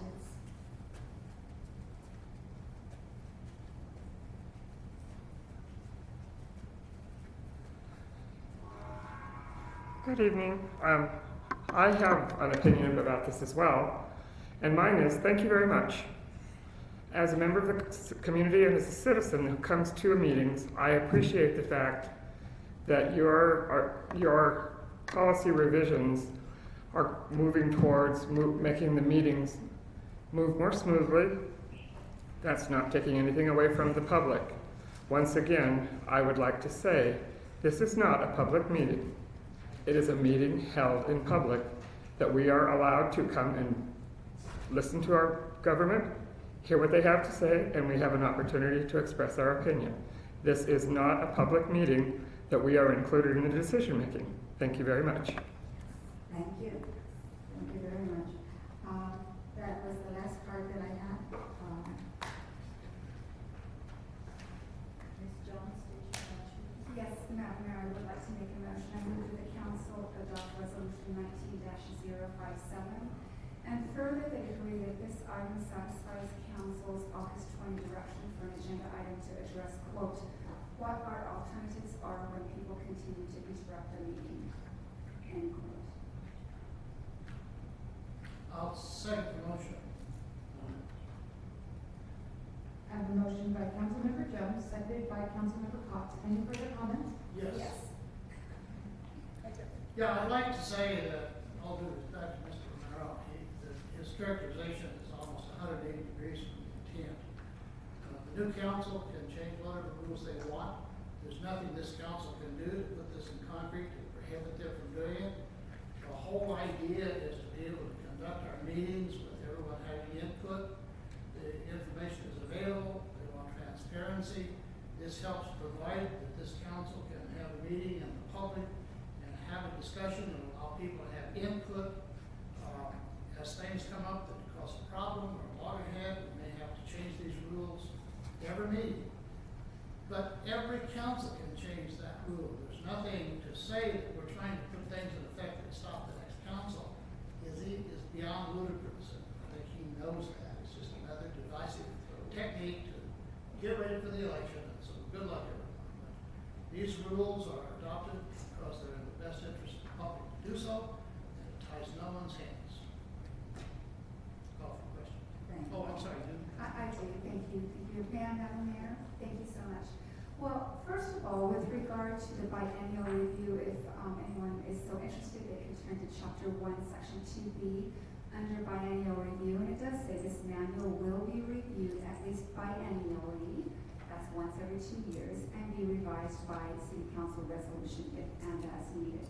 So we can review it at least, we have to review it at least every 2 years, but we can certainly do it more frequently that should the need arise. As to this policy, the proposed policy and procedures manual, I am so proud of the nearly 6 months of work that has been invested in this document. It's an exemplary piece of writing and good thought. I look at this document from a business perspective. Any organization worth its salt has a solid policy and procedures manual that it periodically reviews and updates as necessary. It's important for sound business practice. It's important to set the tone and the structure of the organization and to set a bar for acceptable norms and protocols. That's very much needed in the business of this city. More so because we have elected officials, it's very necessary to rightly divide between the roles and responsibilities of our city manager, our city attorney, and staff versus those of council members. This document does a very good job of dividing those two roles. And furthermore, it benefits the public because it holds council members far more accountable to what they do. It seeks to prevent the micromanagement of staff. It seeks to prevent rogue council members or any elected official from commanding the services of staff. These, in my opinion, are corrupt practices, but it's very common amongst boards and city councils. I am so glad that we are working to set that right and that we are not going to tolerate it. This document provides greater transparency, greater accountability, so that when council members or staff goes wrong, we've already telegraphed, we're going to hold you accountable. And rightly so. We are to inspire confidence in leadership. This document does a very good job at that. Also, it seeks to keep us honest. And there was a quote earlier in this meeting that, I want to get this right, hold on, that people people, and by a fellow council member, people, quote, people's distrust in government has never been in vain. And hence, all the greater reason for this document. We are now providing explicit norms and protocols for the proper and right governance of our city. Thank you, Madam Mayor. Thank you. Thank you, Ms. Rose. Thank you very much. Any further comments? Oh, I'm sorry, I said yes. So, if we may call this an administration ran by Jim Cox, 30 years in the making, and we know he's held his reputation here, which merits us remembering that this is his administration. So what we've done here is we've got to remember the 1965 Civil Rights Action Groups. It didn't take one try or two people to voice and then not repeat it till the second year. The same thing with the women's rights. It didn't take one person or two people. It took several decades before women got their right to vote. We know that this city has been here since 1962, and it behooves anybody to realize that it took us 6 months in the 21st century of the second decade to come up with something like this. When anyone in this council who is elected to represent you sees any policy as a business prospect, that means our audience, our public, our constituency, our people, the voters, are now the new commodity. If it doesn't incite anger in you, what does? Now you are seen as commodity because this policy is not only for council members, but it's for you. And it's a business product. So who is the product? Who is the commodity? And what are we doing with your money?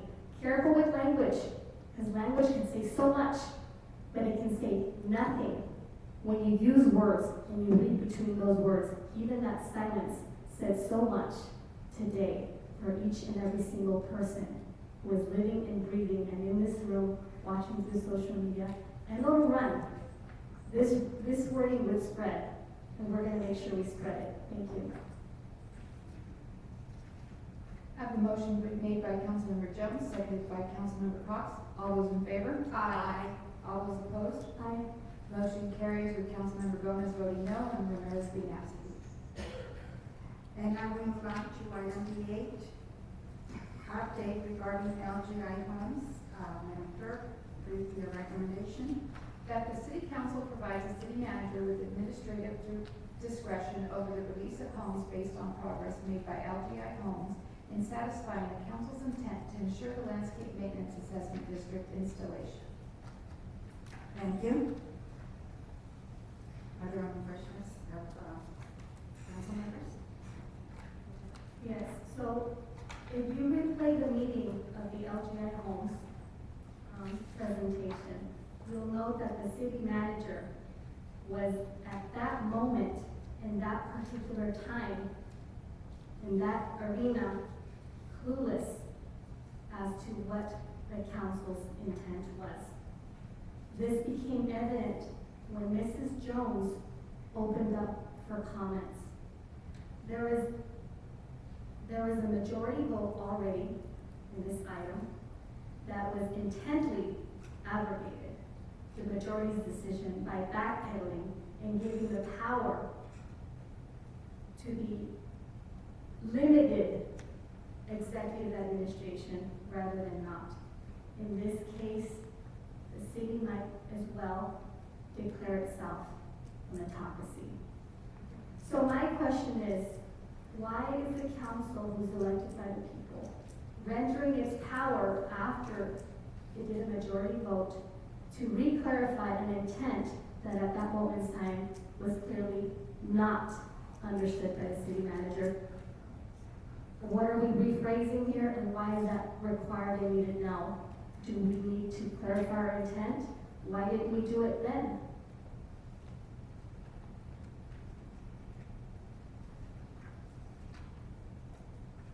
Are you suggesting that you go out and see if the installation is completed rather than staff? You know, Mr. Cox, I actually wrote everything that I would state. If you'd like me to reread, Oh, no, and you are please don't. reinterpreting, that is something different. Madam Mayor, members of the council, if I might struggle with the terms clueless and autocracy, I think would throw me off a little bit, got me a little bit off focus. But this item, more particularly, is attempting to be cooperative, maybe anticipating that there could be issues down the road with respect to potentially impacting or harming the ability to sell homes.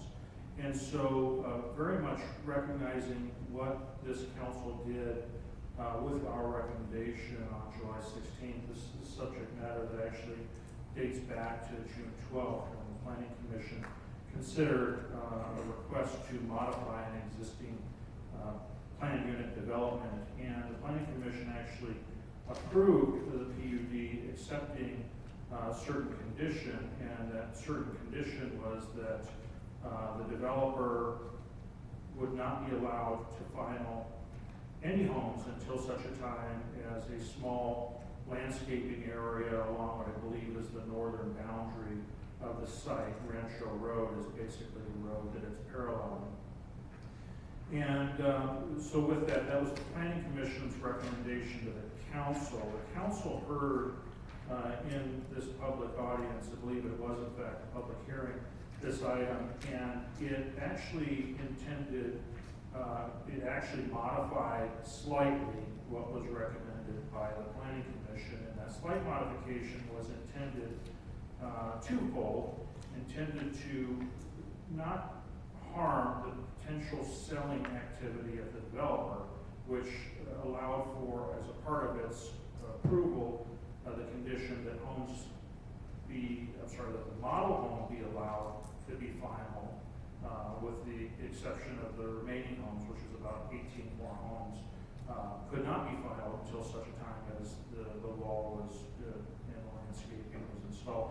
The greater concern that the council had, as well as the commission, and it relates to the existing code that we have, but the greater concern that the council and the commission had is by not requiring those improvements to be installed on a front-loaded basis, that there was a potential risk to where the city could see those homes being built, the developer decides not to move on to the subsequent phases, and before you know it, you've got 19 or so units constructed without fulfilling the original intent to get the landscaping in. So I think that was the overarching concern of both the commission and the council. The direction by the council at the last meeting was to allow for the model unit to proceed, and in doing so, the developer has been able to, I believe, successfully use that model home to actually market homes. My understanding is that they had a little, I should say groundbreaking, but there was a ceremony on a weekend where they basically had an open house, if you will, promoting the opening of that new development. We're at a stage right now, council, to where with that condition, I think it satisfied the intent of the council, to where since that time we've seen the developer come in and pull permit, we've reviewed plans, we've made corrections of plans. At the end of the day, the permits have been issued for the landscaping. I've visibly seen myself, by having gone out to the site, actual materials being bought, including blocks that will make the block wall. There's actual construction of space where the footings will be installed. There's meaningful progress occurring. And so having seen that, I think that matters, and I think that serves as a good representation of the intent by the developer to fulfill the ultimate concern of this council. I do see potential to where, notwithstanding them moving at the pace that they're moving in building out the LMAD, I do see some of the homes being constructed nearing a phase where they likely could be in escrow, and to a point to where, based upon the condition of council, those escrows could be held up, potentially jeopardizing sales. I think it's an effort to continue to be as cooperative is not the right word, but as helpful as possible to encourage the success of this developer and still be able to have confidence that your ultimate goal is achieved, is why I brought this item before you. I do have a schedule from the developer as to when, over the course of October, they may be seeking to close some of those escrows. And those are going to be, there's about 13 that are anticipated to be finalized, or in a stage to be final to where they can actually close escrow. And that's actually before the estimated completion date of November 27th, which is the current estimated completion date for the LMAT installation.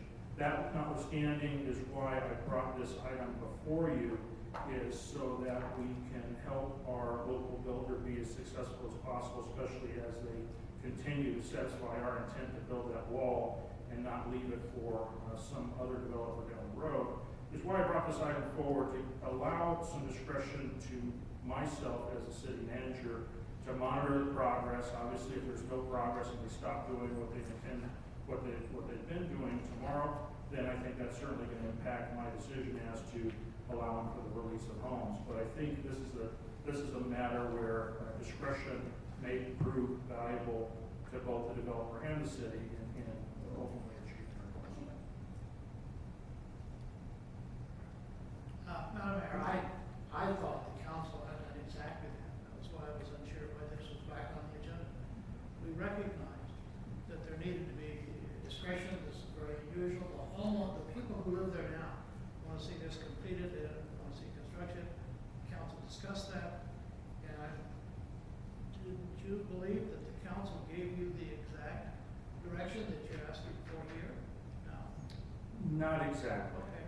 All right. Well, there's clarification, then that's fine. And that's really why I'm bringing that back. The fact that it was adopted in connection with an ordinance, and that ordinance was adopted with an understanding, I think, for the sake of being as cautious as possible and not wanting to go out and do something that I think is different than what the council said in adopting that ordinance, is why I brought it back for you tonight. Thank you. Appreciate that. I do not have any speaker cards. Therefore, I need a motion in a second. Well, if this helps clarify the issue, I would suggest recommendation. Second. Motion made by Councilmember Cox, seconded by Councilmember Jones. Any further comments? Yes, accosting and obligating are a type of intimidation, contact with this particular entity. This matter was highly contested and highly debated when the city council specifically mentioned this item in terms of what is taking place today. It's unfortunate that Mr. Cox's call, because he defined this as injury to home buyers, that's how it was being crafted. The council made a decision, and in our discussions, there was even calls made to accommodate City Council Member Deborah Jones' concerns specifically. The reason I brought issue with this item is the following: administrative discretion over. What connotes administrative discretion? Just look at the power play on that. Satisfying the council's intent. It was already stated that the intent was suffice. Mr. Cox just verified it. This order must be in play. That was my concern. If you look at the history of the council, no city manager has ever requested this type of administrative discretionary powers. As a matter of fact, it's my understanding that not too long ago, we already provided him, through the municipal code changes, several groundbreaking administrative discretionary powers. So yes, I hold issue, and now that it is stated, you know why I vote the way I vote. Madam Mayor, may I thank you very much. First of all, I wish to thank our city manager for bringing this back to the council in the interest of full transparency, to make sure that you are moving in complete harmony with the direction of city council. It was my understanding back in that meeting, was a lengthy public hearing, and there was a lot of discussion about making sure that the city isn't in any risk whatsoever of an LMAD not being completed, what that would mean to the surrounding community. So I believe that there was some discussion, I haven't listened to the tapes again, but that there was some discussion that a certain number of homes could be finalized, or released, before the LMAD, the LMAD would have to be completed before the other homes would be released for final. And so it was kind of, I think in that meeting, there was a seeking to strike a balance between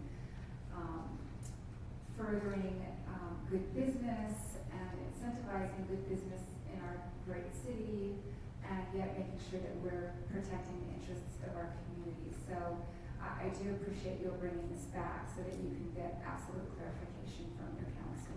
Thank you, Madam Mayor. Thank you, Madam Mayor. I have a motion by Councilmember Cox, seconded by Councilmember Jones. All those in favor? Aye. All those opposed? Aye.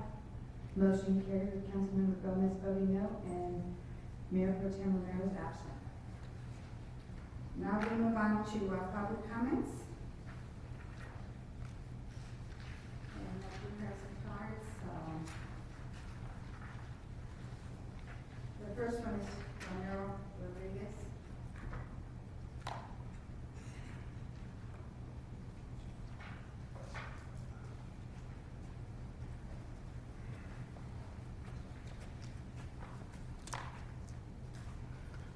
One of the things I want to clarify, when this meeting started, when I got here, they spoke about Desert Haven, and everything was fine. The place for the homeless. Gentleman's got up here and talked, everything was going well. I can provide shelter for all these people, 30 units, and then some guy in a black suit and black pants, a little short, little fat Mexican guy comes up here and tells them, no, they're going to rent them. And what? I thought it was going to be for the homeless. But you know what? Nobody said that till somebody brought it up. Nobody from the dais said that, anything about that, till somebody from the public brought it up. Everything is all closed and everything. And you still want to revise how you guys operate to shut us out? I don't think so.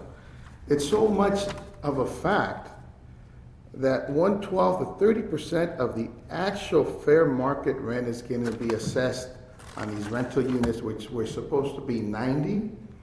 They were 60, then they said they're going to build 90. So they went ahead with it. Now there's only going to be 31.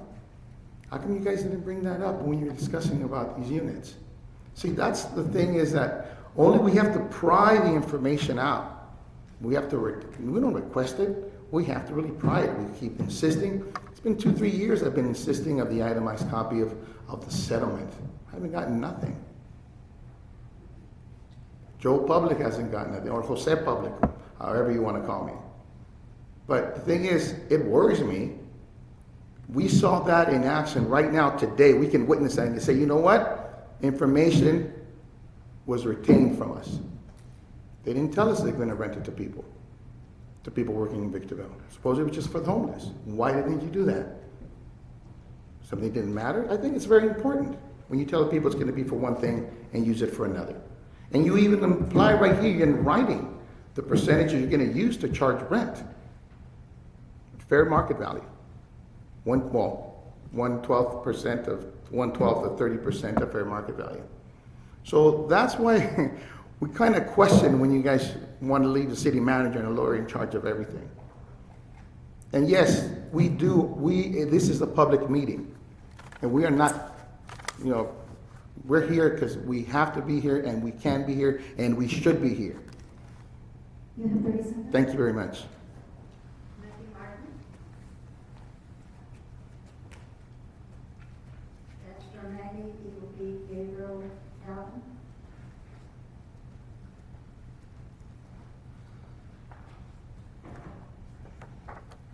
Good evening again, Your Honor, Council.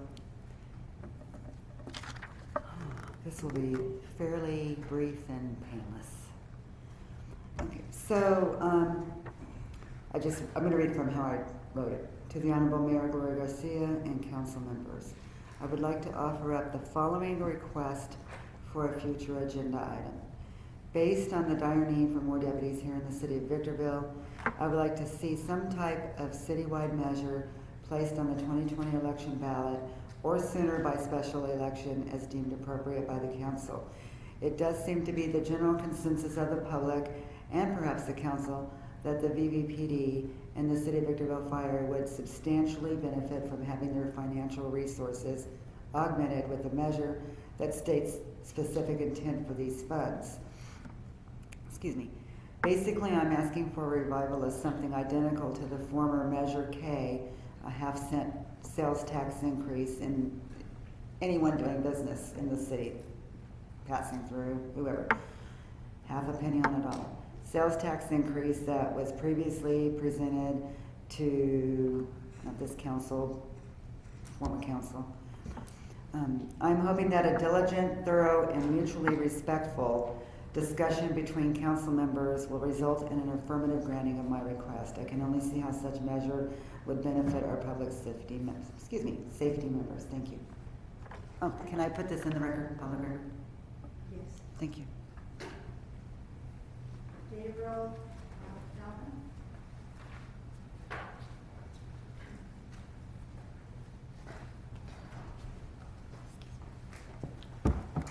Good evening, City Council, Mayor Garcia, and City Manager Metzler. I'm Gabriel Kelvin. I am the Associated Student Body President and Student Trustee for our very own Victor Valley College.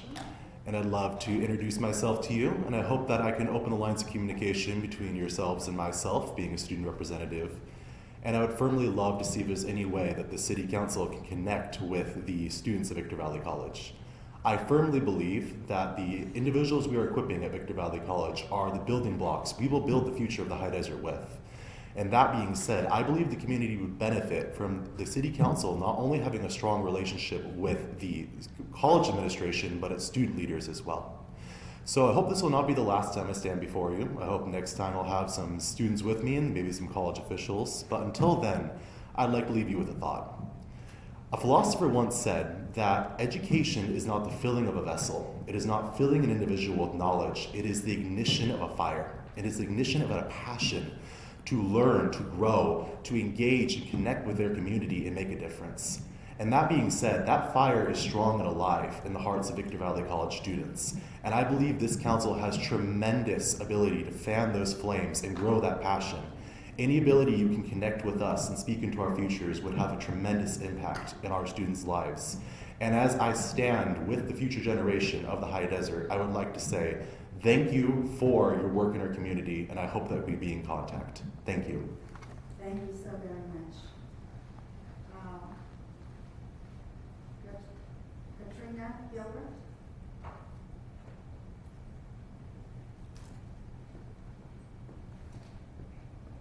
I'm not sure if it's Katrina or Patricia. Katrina. Yes. Thank you very much for having me speak, or allowing me to speak. I'd like to just go over a few issues that were brought up in the earlier agenda items, but weren't related to the agenda items. So in D2, there was discussed the grave danger of destroying documents. Could you speak in the microphone? Sorry. My apologies. So the grave danger of destroying these documents, if I read it correctly and I understood correctly, these documents are documents that are no longer needed or pertain to the council or their movements in the future. So there's no real danger in destroying these documents at all. And for that to be presented is just unlogical. So in D4, it's if what it is done for the city, this is regards with having someone outside of the High Desert and outside of Victorville itself work for us to upgrade our parks and stuff like that. So first of all, I believe it was explicitly stated that no one in Victorville or the High Desert area actually applied to work for this. So having to reach outside, I don't see it as a bad thing because it's still benefiting the city and the people of the city. And if it's what's best for the city, then we need to move forward with it. Regarding D6, I do not believe that demographics matter when it comes to the workforce. And I know a lot of times it's explicitly stated to the police force that the demographics of the police force aren't representative of the community. As I said at the last meeting, for those of you that were there, it does not matter what race they are. They have to go through these tests, they have to go through these obstacle courses, these physical trainings, and that goes for any job. They have to go through all these qualifications to get that job. It is not based off of race. They do not have a quota saying, we need 30% Hispanic, we need 40% Black, whatever that is. It's purely based off of the individual's requirements and the qualifications for that. And I'd like to point out that as of the 2018, I believe, census, they were talking earlier, another commenter was saying that the Hispanics weren't represented or were being classified as white. I'd like to say that 30.6% of California is Hispanic and deemed as Hispanic. So for them to be saying that they're not represented or not shown in the censuses are not true. And D7 says that public can weigh on any item at any meeting. That's why you hold these meetings, is so that we can weigh in and give our opinion. 30 seconds. And this amendment was proposing the changes to their policy, and the only reason to give a change for policy is if it has become an issue. So if it was never an issue, it would never be proposed. So this is merely to correct an issue, and that's all I have to say. Thank you very much. Thank you very much. Those were all the cards that I had for the public comments. Therefore, now we move on to E2, reports from City Manager. Thank you, Madam Mayor and members of the council. This Saturday, celebrate community at the City of Victorville Fall Festival, a street fair experience with free live entertainment, musical performance, pony rides, and free kids zone. This year's event will include the unveiling and dedication of the Legacy Courtyard near the main stage at 11:30. For more information, you can contact your community services. That's our 18th annual Fall Festival, which is this Saturday, October 5th, here in the Civic Center area. On Friday, February 18th, Friday, October 18th, residential water conservation workshop. This one's going to be done conducted in Spanish. That'll be here at City Hall in Conference Room D, 11 a.m. to 1 p.m. We also have Community Cleanup Day coming up Saturday, October 19th. Volunteers are willing to participate. We offer free t-shirts, gloves, litter sticks, bags, water, and coupons for discounted lunch at local restaurants. Also contact City Hall. That's Saturday, October 19th, 8 a.m. to 12 p.m. Various sites throughout the city of Victorville. Very successful event, and definitely more and more successful with volunteers that we can get to participate. Shred Fest and Compost Giveaway, Saturday, November 2nd, 8 a.m. to noon. Victorville and Murph, that's over on Abbey Lane. It's free to all Victorville residents. Development updates, let's see, Mojave Riverwalk, we finally have a ribbon cutting scheduled for November, in November. Sullivan Miller has announced that they're donating to pay for the cost of the event, so stay tuned for the exact date and the exact time of that unveiling. We've got some progress, as you probably see, some major walls being constructed along Bear Valley Road. That is an extension of the Bear Valley Bike Path.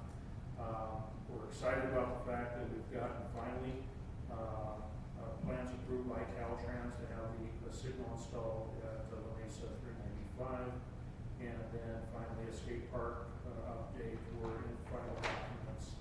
Our final documents are actually expected to be in purchase. Actually, they're in purchasing now. We expect to be on the street with actual advertising within the next 2 weeks. That's all I have. Thank you. Now we move on to E3, which is discussion and possible action regarding items for the upcoming City Council agenda. And this is a 3-minute time limit.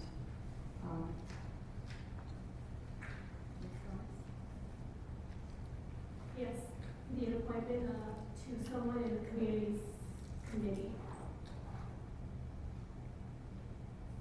That's something that I'd like to add to the agenda, since last time it was prohibited from being a part of the agenda to be added to this meeting today. Is that a motion? Yeah, this item is explicitly one of those, if you would like me to express that as a motion. That's the way the policy manual works, is we should seek a motion on that, so.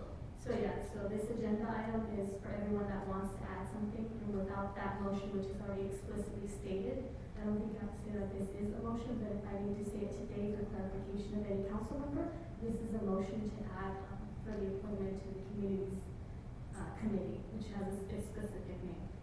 Second. Motion made by Councilmember Gomez, seconded by Councilmember Jones. All those in favor? I have a comment. I just have a comment. Yeah. If I may, and this is for the attorney. On something like this, it seems that it logically follows if you have a vacancy, you should be able to request through a channel other than coming before the council to put it on the agenda. It seems like that's the normal course of business. Yes, typically, actually, when there are vacancies, I think it's annually, we open that up for appointments. So certainly I don't see a problem with this coming back as, unfortunately, that time has elapsed, there's a vacancy, so the appropriate for Ms. Gomez to Right, but just so going forward, let's say I had a vacancy, could I go to the city manager and say, look, I have a vacancy, I need an agenda item to bring forward my candidate? The city manager put agenda items on like that as well, yes, that'd be another way of accomplishing the same thing. Okay, and only because it falls within what seems to be the normal course of business. Okay, thank you. I have a motion by Councilmember Gomez, seconded by Councilmember Jones. All those in favor? Aye. All those opposed?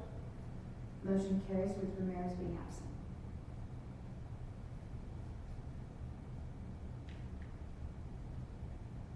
That was all I had. Thank you, I have nothing to add here. We move on to B4, reports from council members, 3-minute time limit. Ms. Gomez. So, thank you for making your way here. Newly elected ASB president for BBC. Once in a while, I make my round there too. You'll see me more often. I'm glad that you're extending the need to have partnerships specifically with council members because that does create a greater strength. I'm also very appreciative of the amount of intellectual hours and conversations that have been put into this city by specific audience members, specifically Damiro. Thank you for doing that. I think you do most of the work than perhaps many of my council member colleagues here put together, which is something that I'm not very proud of. But I need to say that I'm proud of you putting that, even though that you're not in this level. One day I'm sure you'll make it. And I appreciate that of you, and that's my comment to you.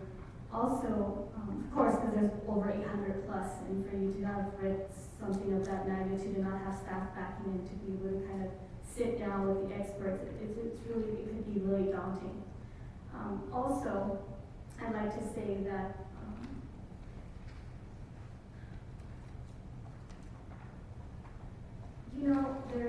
there's also other members that have come up here and use in their limited wisdom or limited understanding of the nature of what's happening in here.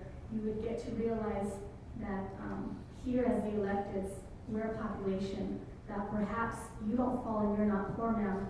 Perhaps you're not neglected either. Perhaps you've never been abused. So it's really easy to come up here and say that there is representation through different mediums.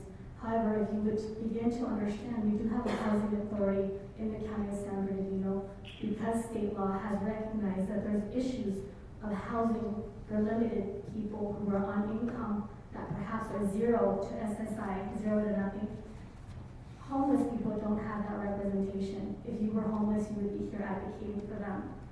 The same thing with our city resources. Our city resources are limited and we can only do so much. We expect so much from people who are in educational systems. We expect a lot from our experts, even our school goers and our practitioners. As a matter of fact, that's only to name a few. I need you to know that none of us up here now have an education that was required to take an advocacy seat to represent you or anybody in here. But as a matter of fact, I've taken it upon my own hands to be working on a doctoral degree to make the change for public administration, but it's not required. There's a need to bridge the gap, and we need it now. No.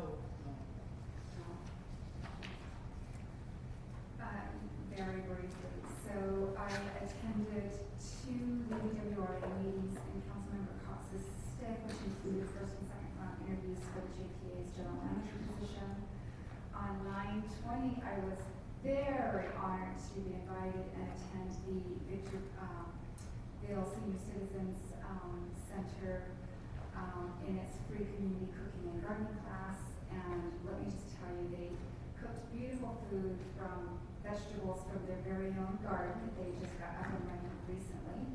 And I understand that Jim Hill from Squash and Friends also donated vegetables. But there were about 50 participants that day.